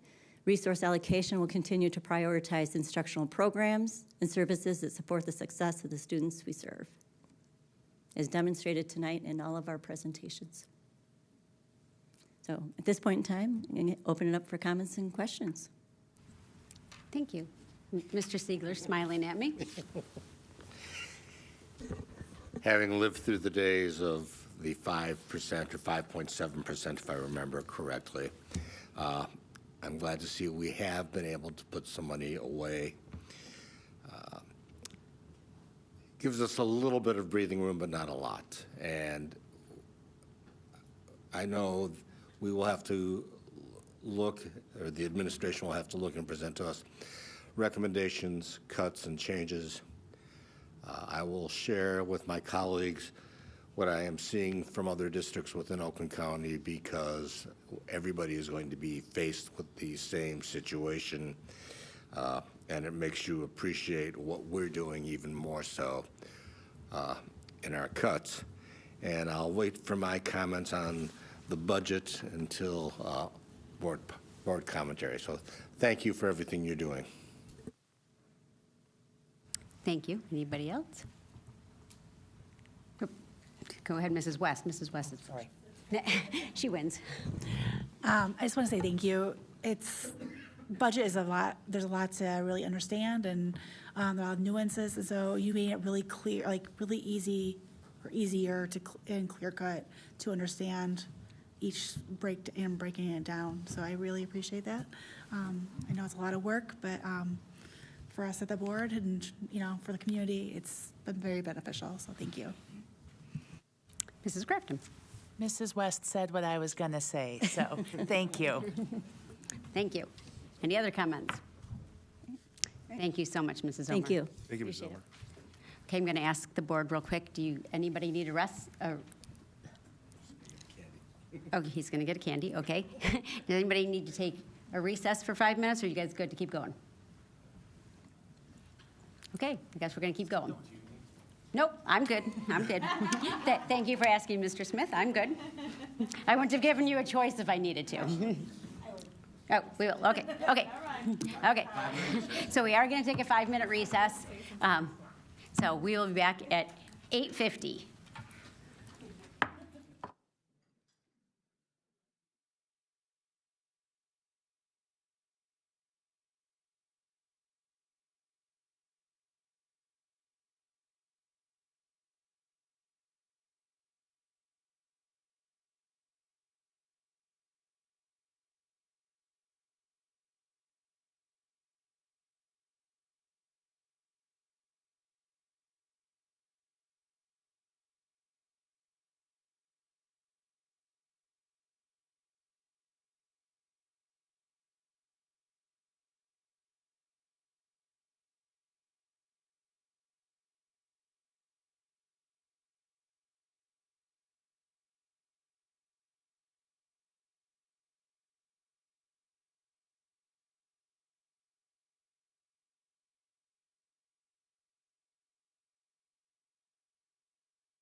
You have 3 minutes to speak to the board. There's a timer right here on the wall, so please pay attention to the timer if you're getting close to your time. Dr. Zellner will remind you to wrap up your comments. Dr. Zellner, if she pushes a few buttons, I'm sorry, you know. But she'll inform you that you need to wrap up your time. Please keep all comments and commentary professional and refrain from any personal attacks.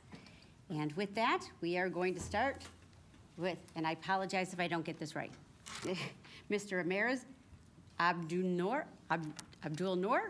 Close? Not close? Okay.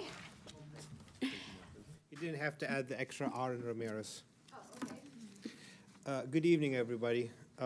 Thank you for listening. So I was here in November talking about Teach Down Access. So I want to give a report on that, then I'm going to give you a couple of low-hanging fruits I hope the board and upper district administration take as an opportunity. We finally got some access a month later after we were here in November, after we were told last year in Clangery and earlier in PLE that there's no access to the parents. The access was 20% what it should have been. Took a few months, lots of training, and we have a wonderful principal that advocated for that, and Dr. Puel was also advocating for that. Finally, in the last 5th IEP meeting of this year, because our concern continued to grow, we were given better access. But that's also the same time which we questioned the assessment level, and because Teach Down, the strength is individual curriculum. But we were told, no, she's on the lowest, that's the assessment. Finally, there was an admission by the IEP team, oh no, there is a lower level. Because as we use other tools at home, it was obvious there has to be an ABC, there has to be a 1, 2, 3. Unfortunately, we lost another year. And so that's Teach Down's story.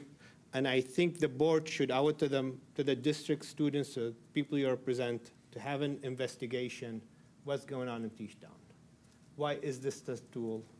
What's the training? What's the support? We cannot just blame it on one case manager, one teacher. And I don't, by the way, I don't need a call. I don't need an email. I'm making you aware. It's up to you to make an open action, and let me speak more than 3 minutes because there's other low-hanging fruits if you're interested to talk. And I don't want to blame anybody individually. Everybody cares in the system, but they need a process. That takes me to the next press. There's lack of processes in the district, especially special education. That's put us in the wrong placement. We have the principal are the king and the queen of their castles.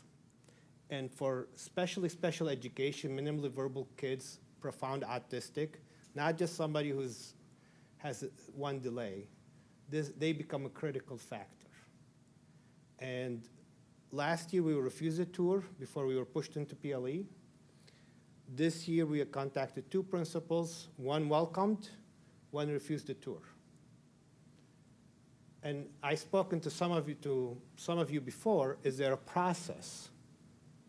And I was told they shouldn't be. And I understand they shouldn't refuse a tour, but there need to be processes. That's one example. I'm going to go over the 3 minutes. So it's up to you if you want to listen more. You have 15 seconds. So obviously you don't want to listen more. It's up to you. I will pass on some of the notes I passed on. There's a lot of opportunity. As I hear athletics and everything, you guys are missing low-hanging fruits. I'm sorry, your time has finished. Including what happened in one of the middle school and the cheating on iReady. And where is the accountability for the teachers? So Thank you. I'm disappointed you're not willing to listen to more. Thank you. I'm sorry, 3 minutes is the limit. Thank you. Next, we have Mr. Saulmiller.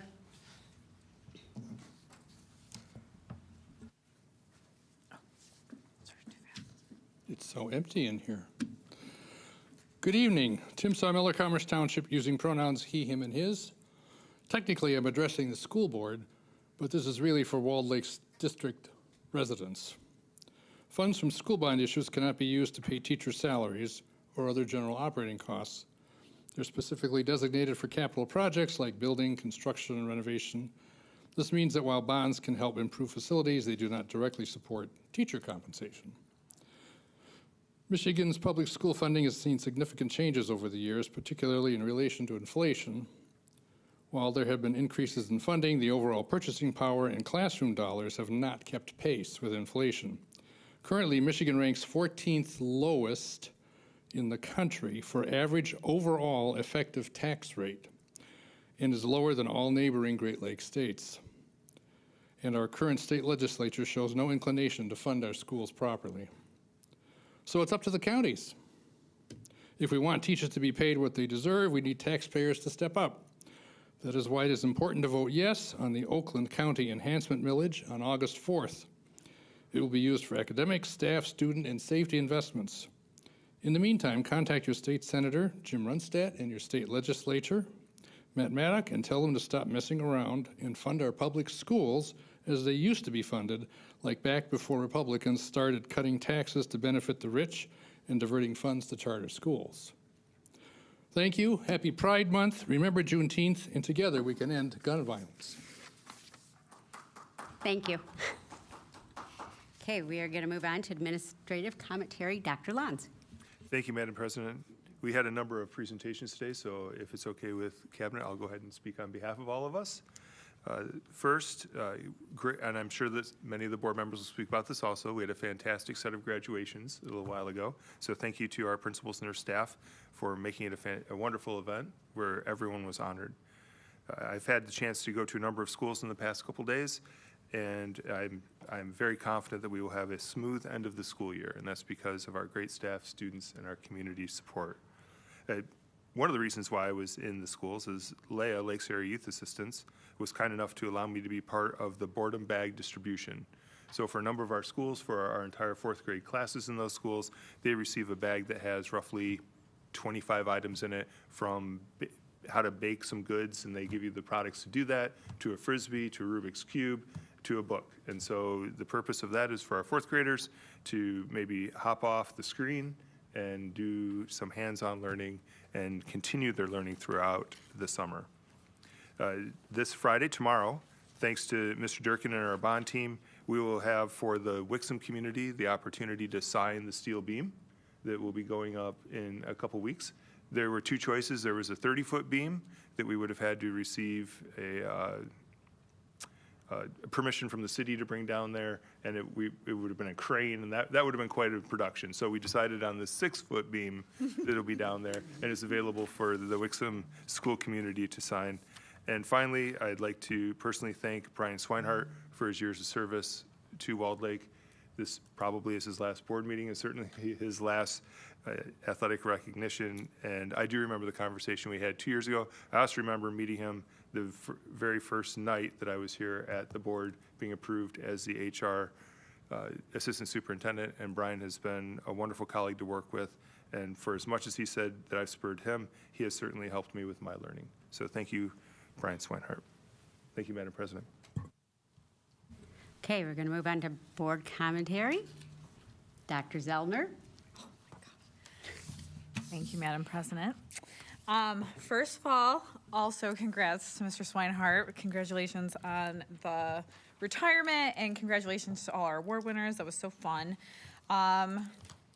Kohansky, we are going to miss you. Thank you for everything you've done here. You know I've been cheering you on as in your journey, and I'm thrilled to see what you'll do in Avondale. Avondale, you were very lucky to get her. Thank you to all of the staff and everyone who made graduation such an incredible experience. It was so much fun, and I loved seeing all the students and celebrating all of their hard work and their time here at Walled Lake Schools. Also, I just want to note that right now, speaking of the safe schools that we provide for all of our kids, right now it's June, is Pride Month. This has a particularly personal meaning for me. Our schools exist to serve all of our students, and every student deserves that same feeling that we felt at graduation. They deserve, when they walk through our doors, to feel seen, valued, and safe.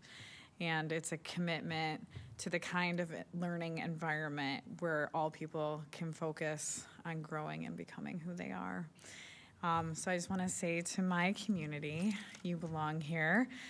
We are so lucky to have you as part of our Walled Lake community, and I'm happy to celebrate you. And finally, as we say goodbye to this school year, I just want to remind everyone to make good choices. And yes, pick up a book and solve that Rubik's Cube. I want to see how everyone does at the end of the summer. That is all. Thank you. Mr. Smith? Madam President, yes. Congratulations as well to all the seniors. It was amazing to be a part of that commencement for the three of them. Is truly one of those honors that you have as a board member that makes this all worthwhile, are those moments. Glad I was able to attend. In the last month or so, I've had the pleasure of attending the CHS band and orchestra concerts, and it's just truly remarkable to see the growth from 6th grade to 7th grade to 8th grade, and then hopefully that they continue on into high schools. And just I want to say kudos to all the amazing students and teachers leading them. It's really amazing what we have in our performing arts and music. Congrats to Walled Lake Northern softball, three-peats as district champions. I want to congrats Mrs. Lenz, our wonderful music teacher from Dublin Elementary, for being recognized in the 50-plus music teachers who make a difference issue. I know my kids absolutely adored her as our music teacher at Dublin, and it's really great. I want to continue on that and show that honor to her. I want to say congrats to all the students, as we've mentioned throughout today, being recognized for athletic honors, but as well as amazing academic honors and other things that have been going on as the end of the year has been shown just how truly remarkable our students are and how well-rounded they are and the amazing attributes that they have and that they're provided here at the district. Congratulations and all the best to all those that are retiring this year. I know there's many teachers on the list and staff members that my kids are sad to see go. But I know that they're going to enjoy their retirement, well-deserved. Thank you for all your time. And to those that are continuing on teaching, it's just been an amazing year, and thank you for all that you do every day for our kids. Thank you to Mrs. Kohansky as well. Congratulations on your new journey. We'll miss you and your expertise at this table, but we know you're going to do well in Avondale. I want to thank you to the staff and volunteers who made my daughter Natalie's 8th grade DC trip a huge success. Apparently she's coming back in about 20 minutes. From there, so it'll be a long journey from DC. I'm so happy that we're able to still offer these type of experiences to our students. So that's amazing.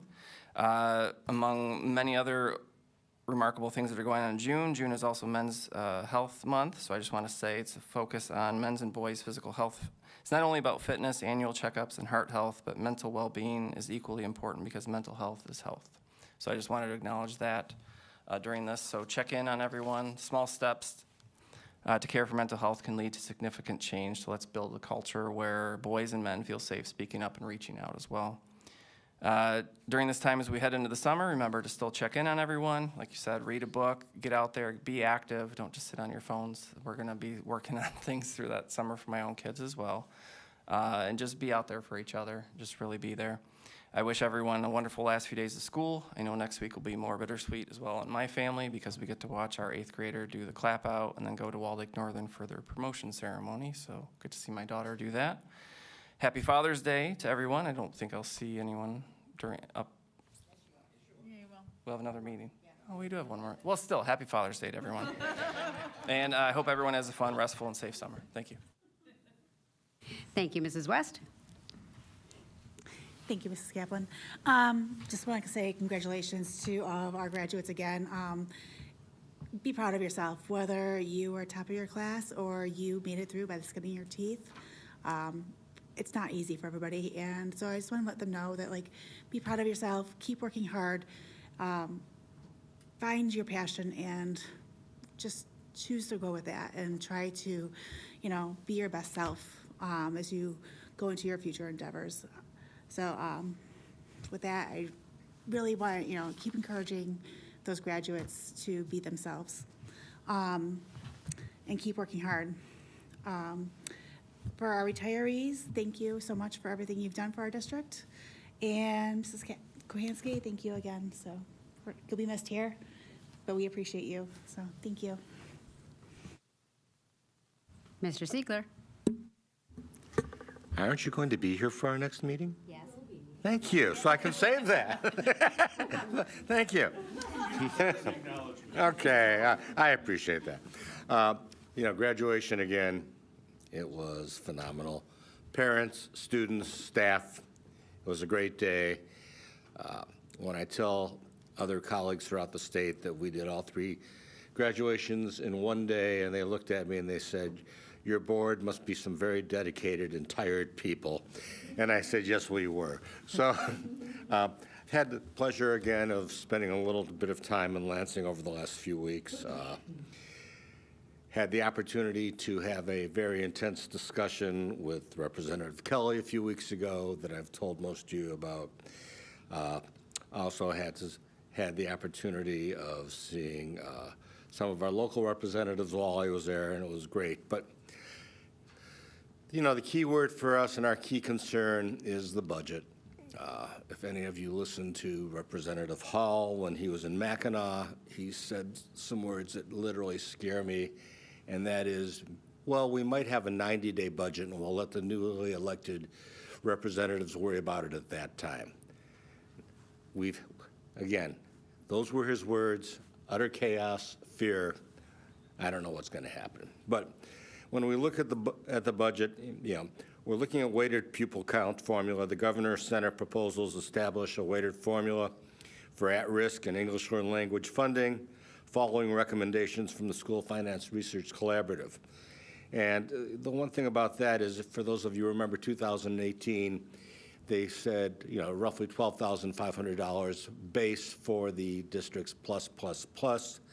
Well, if you want to put it in today's dollars, that's $16,640. And we're only getting $10,300. So I think we've got, you know, we've still got a large gap. And as Mrs. Omer said, it doesn't match the rate of inflation, and we've got a few things to look at. 31AA is still in court and still being refined. They have redefined some of the verbiage in that in regards to mass casualty event, but it still needs a little bit more tweaking. We were fortunate to participate in that money. Unfortunately, next year the House is only recommending $146 per pupil, which is drastically less than what we saw this year. Free meals, again, they're still looking at it as a categorical. And yesterday there was some very hard discussions on that. Also, when we talk about meals, there's some new refinement as to what is allowable to be served in school or offered in school. That includes pop and candy. We're looking for a refinement on the verbiage for that, because if we don't, that means at sporting events or after-school activities, you're going to have 2 lines, one for the adults and one for the students. Again, a little bit of chaos. Universities, colleges, we're still looking at a drastic cut from $1.3 billion to $1.8 billion out of the school aid fund to help fund those institutions that can have endowments and have fundraisers and charge tuition where we can't. The thing that scares me, and I mentioned this to Mrs. Omer too, is the fact that right now there's not a lot of talk on the budget, and that's very scary. That means if things happen at all, that's going to be very hastily done and very hastily put together, and we could see the wrath of a lot of people. The other thing that is on the agenda is the House has put forth bills aimed at property tax reform to the tune of approximately $4.1 billion. Unfortunately, they don't have a plan to backfill that yet. So again, when I say we might have to make some phone calls, write some letters, and get a hold of some people, be prepared. I was actually going to call Mrs. Glasser and ask her to have the PTA liaisons on standby if we do need them, because we might need to react real quickly. So, I mean, we've got a lot to look at. We've got a lot to consider with the budget. And if we don't have it, then, you know, the chaos ensues as to what we saw last year, and we keep our fingers crossed. So I'll keep it short and sweet tonight, because I could have brought all 30 pages of the report, but I won't do that. Thank you. Mrs. Crafton? Great commencement. Thank you for all the hard work. We got 4 more days to push through. Teachers, staff, students, I know it's hard. We're going to make it. Then you can take a breath, and then you can read your book and enjoy the outside. Thanks. Congratulations, class of 2026. Commencement was fantastic. I appreciate each and every one of the board members for being there and helping that day. It is a long day, and I appreciate each and every one of you for being there and participating. Mrs. Kohansky, I'll keep it for next week, since you will be gracing us, but we will miss you. Summer's coming, enjoy it, take some time to relax, take some time to recharge, spend some time in the sun, spend some time reading your books, just enjoy. And thank you to our staff and everything for a wonderful school year for 2026. Now we're going to move on to the consent agenda. We have approval of the minutes for the proposed May 7th, 2026 regular meeting. We have personnel recommendations, new hires, retirements, resignations, financial reports for April 2026, disbursements in the amount of $24,892,374, balance sheet and statement of revenue and expenditures unaudited and investment schedule. We have purchases under $50,000, ClassLink, staff and student online access management systems, Logosoft, 1-year annual software license renewal, not to exceed $46,469.60 from the general fund. Gold Book Toolkit, annual renewal of EndNome Inc., partial district membership, 80 user access, professional development and technical support, $49,200, IDEA grant fund. And then we have the Head Start Teachers Report from May 2026. Madam. Mrs. West. May I move that the Board of Education approve the consent agenda as presented? Yes, you may. Support. All those in favor? Aye. Opposed? Motion carries 6-0. Moving on to purchases over $50,000. Dr. Lons. Thank you, Madam President. Happy to turn it over to Mr. Scaling. Thank you, Dr. Lons. Skyward, the district's information system, is a valuable tool allowing the district to collect and host student data efficiently and securely. Its comprehensive features provide the ability to track academic progress, attendance, activity participation, and other critical student information that's necessary for school operations, state and federal compliance reporting. Administration recommends renewing the contract for year 2 of 3, commitment totaling $145,500.30 from the general fund. Madam President. Mr. Siegler. I move the Board of Education approve the purchase of Skyward K-12 Student Management System, year 2 of 3-year commitment, annual software license renewal totaling $145,500.30 from the general fund. Support. Discussion. All those in favor? Aye. Opposed? Motion carries 6-0. Dr. Lons. Thank you very much. Right back at you there, Mr. Scaling. Thank you, Dr. Lons. Microsoft 365 offers a range of tools and features that significantly benefit the Walled Lake Consolidated School District. M365 includes essential apps like Outlook, Word, Excel, PowerPoint, and Teams, which facilitate seamless collaboration and communication. It provides robust security features, including data loss prevention, threat protection, and identity management, ensuring the safety of sensitive information. Administration recommends purchasing the annual software license renewal totaling $114,750.70 from the general fund. Madam President. Mrs. Crafton. I move that the Board of Education approve the renewal purchase of Microsoft 365 A3-A5 faculty 1-year subscription in a comp TSG for $114,750.70 from the general fund. Support. Discussion. All those in favor? Aye. Opposed? Motion carries 6-0. Dr. Lons.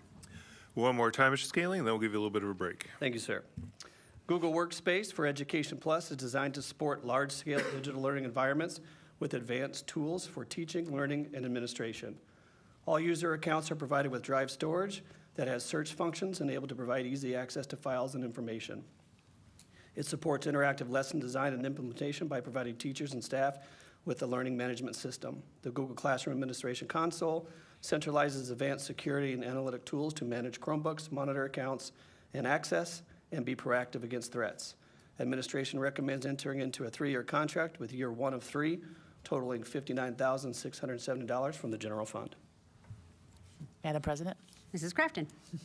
I move that the Board of Education approve the purchase of Google Workspace for Education Plus annual software license renewal 3-year contract with year 1 of 3 totaling $59,670 from the general fund.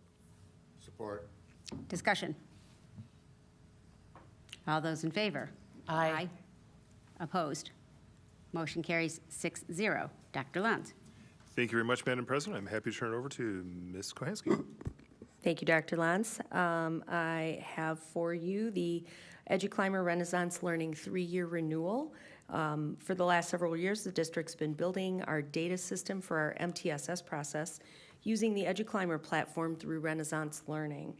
It's an essential component of our system to support all students' needs and has been an efficient place for the K-12 building teams to be able to quickly access student academic, attendance, state assessment, benchmark iReady assessment, and other intervention planning data.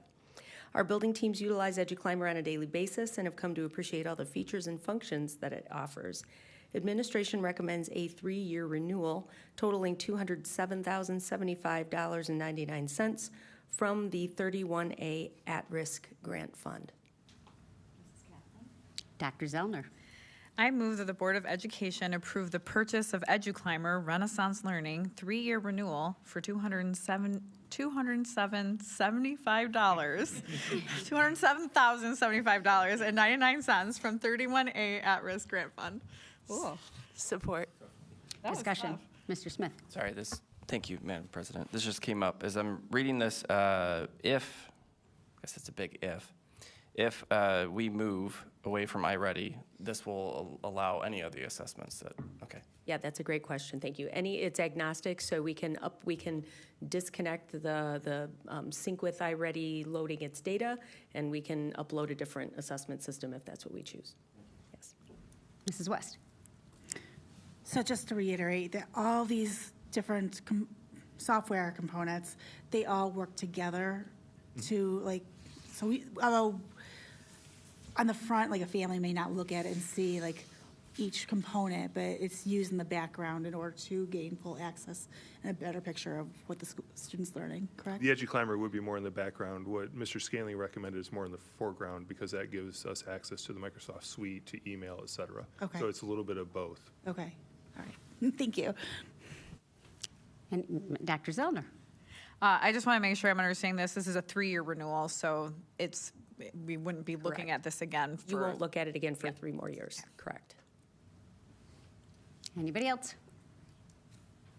Okay, all those in favor? Aye. Opposed? Motion carries 6-0. Dr. Luntz. My pleasure to turn it back over to Mrs. Kohansky.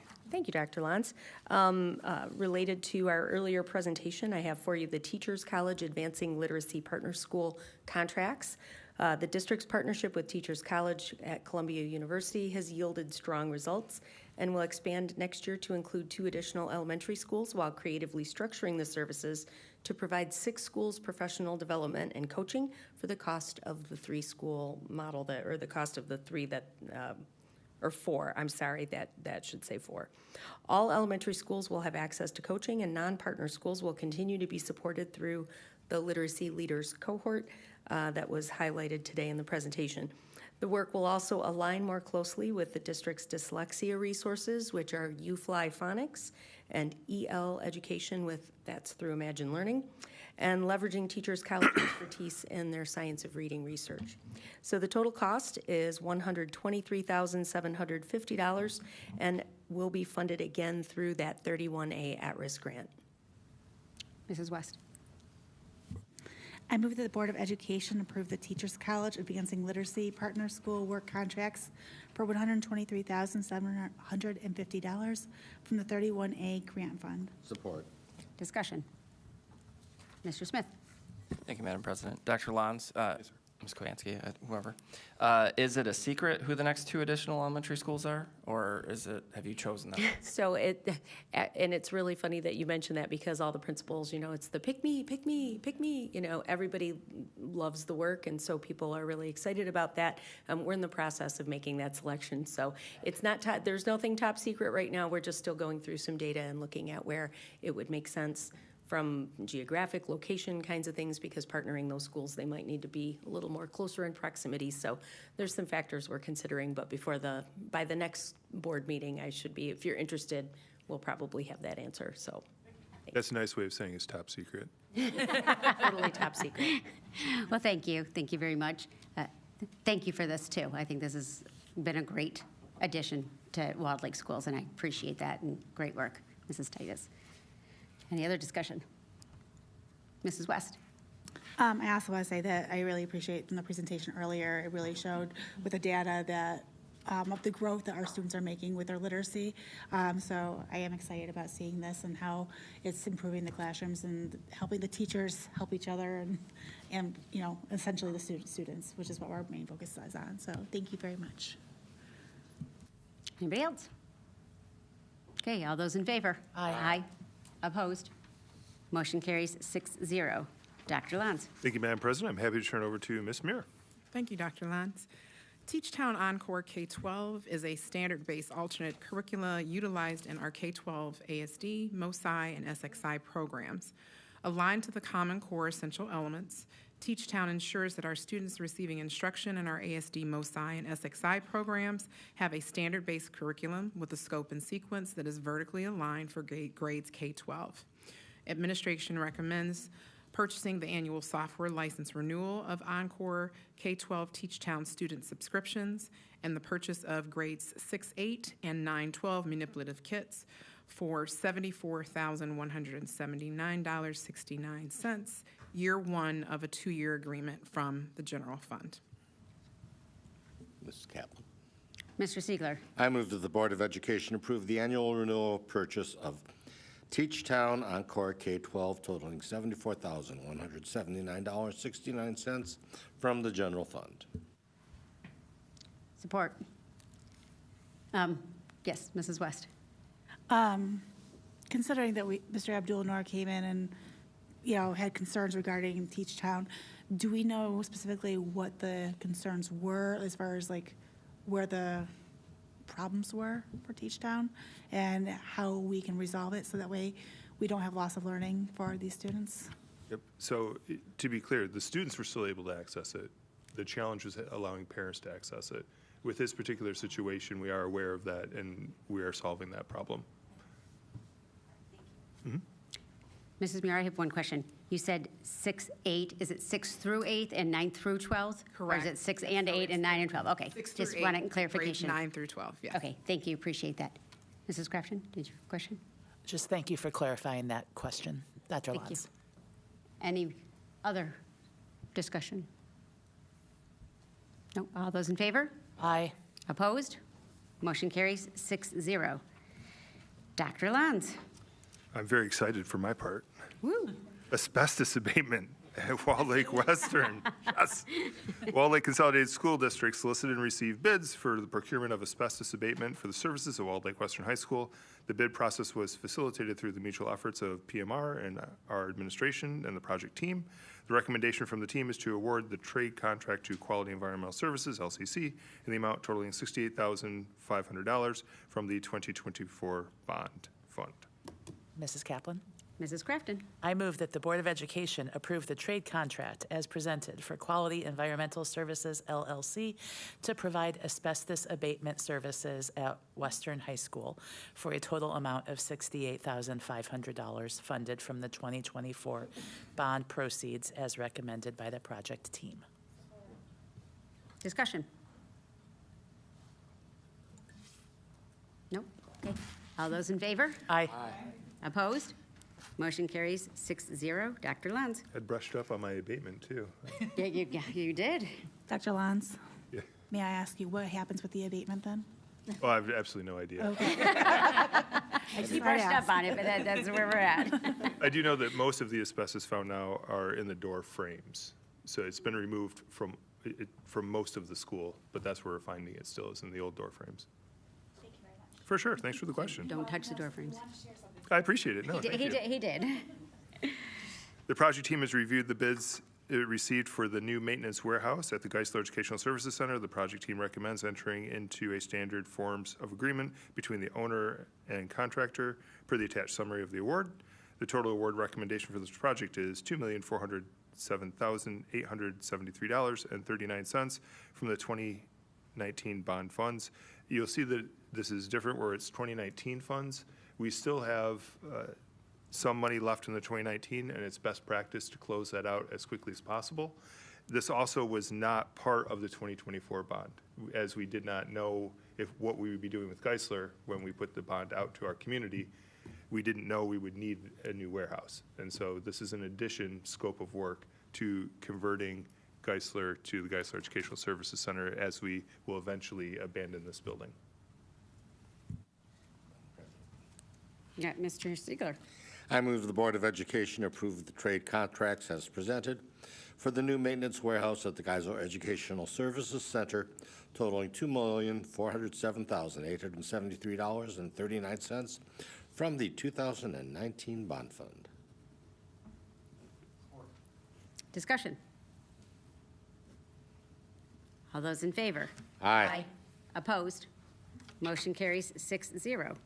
Back to you, Dr. Lanz. Thank you very much. The project team has reviewed the bids received for the signage at Walled Lake Western High School Phase 3 and the Geisler Educational Services Center.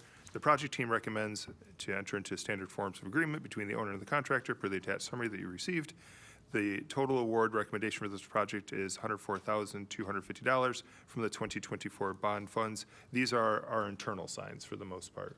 There's a few of the signs are the new outside signs for the Geisler Educational Service Center, but most of them are identifying this is an office, this is a classroom, et cetera. Thank you. Thank you. Oh, Mr. Smith. Sorry, I'm thinking that way. Present. No problem. I move that the Board of Education approve the trade contracts as presented for the signage at Walled Lake Western High School, Phase 3, in the Geisler Educational Services Center totaling $104,250 from 2024 bond funds. Support. Discussion. Okay, all those in favor? Aye. Opposed? Motion carries 6-0. Back to you, Dr. Lanz. Thank you, Madam President. Mrs. Omer, you get to wrap it up where you started a little bit earlier. Based on the provisions of Proposal A and the change in the Michigan business tax in 2011-12, the millage rates required to generate the homestead and non-homestead millage rates for 2026-27 will be 17.6699 mills on all non-homestead properties. Principal residents, qualified agricultural, qualified forest and industrial personnel will be 0.3301 mills and 6.3301 mills on commercial personal properties. To satisfy the debt obligations for 26-27, 4.0500 mills will be levied on all properties for debt and 0.4924 mills on all properties for the sinking fund. Mrs. Crafton. I'll go for it. I move that the Board of Education approve the following millage rates: 17.6699 mills on all non-homestead properties, 0.3301 mills for principal residents, qualified agricultural, qualified forest, and industrial personal properties, 6.3301 mills for commercial personal properties, 4.05 mills on all properties for debt, and 0.4924 mills on all properties for the sinking fund. In addition, this motion will serve to authorize the board president and board secretary to sign the 2026 L4029 2026 tax rate request reflecting the authorized millage rates. Support. Well done. Good job, Mrs. Crafton. Okay, any discussion?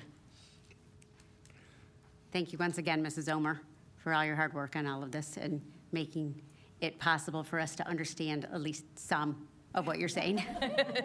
So we thank you. Okay, I'll just say, for me to understand some of what you're saying. Okay, all those in favor? Aye. Opposed? Motion carries 6-0. Back to you, Dr. Lanz. Let's keep it going, Ms. Sommer. Administration has evaluated the budget line items, and adjustments have been made to reflect 25-26 revenues and expenditures more accurately for the general, school service, special revenue, and capital project funds. Administration recommends the 25-26 budget amendment resolutions for all funds be adopted as presented. Mrs. Kaplan. Mr. Siegler. I move that the Board of Education adopt the resolutions to amend the 2025-26 budgets for the general, school service, special revenue, and capital project funds as presented. Discussion. Okay, all those in favor? Aye. Opposed? Motion carries 6-0. Dr. Lanz. Why don't you wrap this one up, Mrs. Omer? Okay, bring it home. Public hearing of the 26-27 general operating budget presentation provided information about the composition of the revenue and expenses projected for the 26-27 general operating budget, inclusive of the general operating millage that support a portion of the general fund activities, as well as other millages authorized by the voters of the district for the restricted purposes indicated. In addition, the administration has developed budgets for the school service, special revenue, and capital project funds for the coming fiscal year to reflect their expected financial performance based on information currently available. Administration recommends the 26-27 original budget resolutions for all funds be adopted as presented. Mr. Smith. I move that the Board of Education adopt the resolutions for the 2026-27 original budgets for the general, school service, special revenue, and capital projects funds as presented. Support. Discussion. All those in favor? Aye. Opposed? Motion carries 6-0. Dr. Lanz. Thank you very much. Mr. Scaling. Thank you, sir. The Board of Education delegates the superintendent or his designee the responsibility for supervising and controlling the district's secondary athletic activities and hereby accepts the Constitution and bylaws of the MHSAA. The district adopts its own rules, regulations, and interpretations as minimum standards as published in the athletic handbook as the governing code under which the Walled Lake Schools shall conduct its program of athletics and agrees to primary enforcement of said rules. Excuse me. Rules, regulations, interpretations, and qualifications. In addition, it is hereby agreed that schools that host or participate in the association's meets and tournaments shall follow and enforce all tournament policies, procedures, and schedules. This authorization shall be effective from August 1st, 2026, and shall remain effective until July 31st, 2027, during which the authorization may not be revoked. Mrs. West. I move that the Board of Education adopt the Michigan High School Athletic Association membership resolution as presented. Discussion. Okay, all those in favor? Aye. Opposed? Motion carries 6-0. Okay, I guess I get this one. So we had the superintendent evaluation. Say, as a board, we meet and we discuss the superintendent's progress and evaluate his year. This year, we did that in a closed session before this meeting. I'm pleased to say that Dr. Lanz has received a rating of effective, which is the highest rating that you can receive on the superintendent evaluation. We're very pleased with where he's at, and we hope to grow and continue moving forward as we are. Thank you, Madam President. It's been a pleasure working with the board. I appreciate your support, and I appreciate your feedback, and I'm looking forward to next year. Thank you. It says, I move that the Board of Education adopt the completed year-end evaluation for the superintendent as discussed. Support. Discussion. We already had discussion. Well, we've had discussion. I'm just telling you. All those in favor? Aye. Opposed? Motion carries 6-0. Dr. Lanz. Mr. Scaling, you're going to earn your keep for the next few minutes here, so go ahead, sir. It's my pleasure, sir. The Lakes Area Youth Assistant Program offers services to youth and families, including summer camp, counseling, family education, and summer playgrounds. The program is sponsored by the cities of Walled Lake, Wixom Commerce Township, Wolverine Lake Village, and Oakland County Probate Court, and Walled Lake Schools. Administration recommends the continued support of the program. Say, I'm going to read the motion. It says, I move that the Board of Education approve a where am I reading? A district cash contribution to Lakes Area Youth Assistance of $5,700 and an in-kind contribution of telephone and office space costs for the 26-27 fiscal year, and further that the superintendent is authorized to execute the Lakes Area Youth Assistance contract for 26-27 services as presented. Support. I just want to say, as the chair of Leah, I appreciate the district and I appreciate the support that Leah receives from the district. The Board and Buster Bags comes from that. And that was just our first stop today. We have more deliveries to be made. But thank you for, on behalf of Leah, for all the support from the district. Any other discussion? All those in favor? Aye. Opposed? Motion carries 6-0. Dr. Lanz. Thank you, Madam President. Mr. Scaling. Thank you, sir. The White Lake Wolves Youth Football and Cheer Program is a community-based nonprofit organization. The White Lake Wolves program is respectfully requesting the continuation of support with a 50% reduction in rental fees consistent with the rate granted during the 25-26 school year. Madam President. Mr. Siegler. I move the Board of Education approve a 50% reduction in the athletic field rental fees for 2026-2027 school year for the White Lake Wolves football and cheer program in accordance with the board policy 7002 AR fee schedule school facilities. Support. Discussion. Mr. Smith. What is the, Dr. Lantz, what is the threshold again that I have to declare that my son is in the White Lake Wolves? So do I have to recuse or, yes? Yes. You should abstain, yes, sir. I will abstain then. Any other discussion? Okay, all those in favor? Aye. Opposed? And an abstention? So, motion carries 5 and 1 abstention. Moving on, Dr. Lanz. Mr. Scaling, why don't you keep charging through this? Well played, sir. Oh. That was The pretty Commerce good. Chargers Youth Football and Cheer Program is a community-based nonprofit organization that maintains a strong partnership with Bald Lake Central High School. The Commerce Chargers program is respectfully requesting the continuation of support with a 50% reduction in rental fees consistent with the rate granted during the 25-26 school year. Dr. Zellner. I move that the Board of Education approve a 50% reduction in the athletic field rental fees for the 26-27 school year for the Commerce Chargers football and cheer program in accordance with Board Policy 7002 AR fee schedule school facilities. Discussion. I have a question. Yes, Mrs. West. Being that it seems like each year, each of these come forward asking for a 50% reduction, we give it to them. Is it a consideration that we could make where we just go ahead and have a 50% reduction and just leave it there? Or like, how does that work? Well, if we did that, we'd be reducing it 50% for everyone that rents our facilities. Okay. So as the board policy, if you would like a reduction, you must request it annually. That way Okay. the board has an annual decision to make rather than a blanket. Okay, thank you. I appreciate the explanation of why we don't do it as a whole. Any other discussion? All those in favor? Aye. Opposed? Motion carries 6-0. Back to you, Dr. Lanz. Mr. Scaling, could you brave doing one more? I don't know if I can brave another. He was trying really hard to come up with what that was Hopefully going to be. this is over. The Walled Lake Braves Youth Football and Cheer Program is a community-based nonprofit organization that maintains a strong partnership with Walled Lake Western High School. The Walled Lake Braves program is respectfully requesting the continuation of support with a 50% reduction in rental fees consistent with the rate granted in the 25-26 school year. Mrs. Kaplan.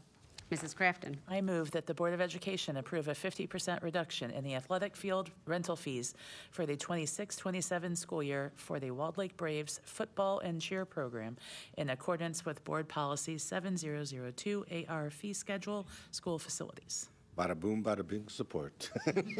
All right. Any discussion? Okay, all those in favor? Aye. Opposed?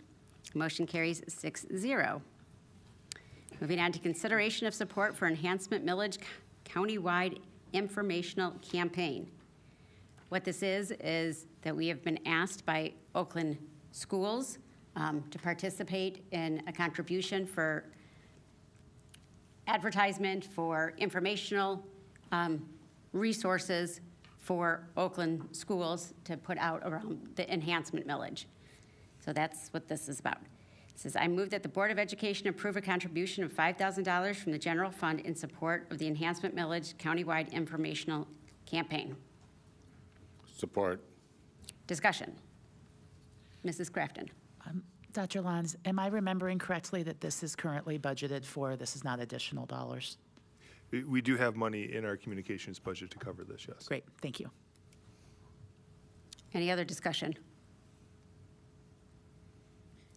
Mrs. West? So this will be a general speaking regarding the millage. Correct. Across the board for all, they'll go out from Oakland schools. Correct. So it's not going to be specific to each district. Correct. Thank you. Any other discussion? All those in favor? Aye. Opposed? Nay. Motion carries 5-1. Moving on to Oakland County Schools Board Association new resolution, bylaws and amendments. I'm going to hand that to Mr. Siegler. Thank you, Mrs. Kaplan. I move the Board of Education approve the proposed resolution, bylaws, and amendments of the Oakland County School Board Association bylaws and resolutions as presented. Support. Any discussion? Mr. Siegler. For the greatest part, it was cleanup on verbiage and bringing us up a little bit in some things that we had overlooked in the last few years, and just streamlines all the process. Any other? Yep, Mrs. West.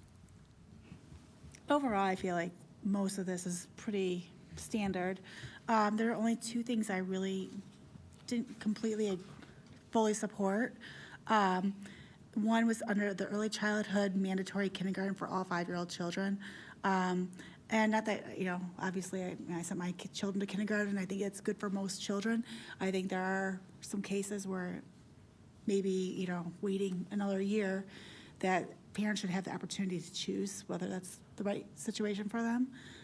So I don't support mandatory kindergarten because I think there's a lot of other opportunities for children at that age. And then also, I know it's not going to be a popular opinion, but the free universal meals. And that's only because I think that we need to make sure we support the people who are of low income base, and that we have people who are making 6 figures, and if not more, and they're receiving free nutrition, and they can afford it. So I'm thinking, I'd rather see it where we could go ahead and support those who cannot afford the nutrition, of course, and I just don't see why we need to do it for everybody. So that's where my concerns are. Any other discussion? Okay, all those in favor? Aye. Opposed? Nay. Motion carries 5-1. Board Subcommittee update. We're going to move on to the Bond Subcommittee. I think we did, but I'll let you guys decide. So we met as a subcommittee and reviewed the presentation that was given tonight at the board meeting. Thank you. Okay. I was waiting for a little bit more, but okay. And the committee also did provide some feedback so that Yes. we could do some adjustments to the presentation to make it more user-friendly. And he did respond to our feedback, and we saw those edits tonight, so thank you for that. No, and that's part of the process, is we appreciate that advanced viewing because it makes sense to us because we're living it every day. And so to have others to give input on it, we appreciate that. Okay. Well, Mr. Smith, I'm going to put you on the spot. If you want to talk about what we did in the board policy. So we went through, we met as the three of us, as the policy committee there. We discussed, I believe this was the last iteration to catch up from Miller Johnson to put us in compliance with a lot of the new laws that have been in place, with the new MCLs that are out there. And so these were just to be consistent with those new changes. Thank you. So next we have board policy review. The board policy, as Mr. Smith just said, committee and administration have reviewed the proposed board policy updates, which are being provided for the board's review with an anticipation adoption at the next scheduled board meeting. The updated policies are in alignment with the current laws. before I'm like posting, you know, should we wait 1 minute so we get it to 9:45 or, you know, do we, you know? I think I'm good. Okay, I'm going to adjourn us at 9:44 and 43 seconds. Have a good evening.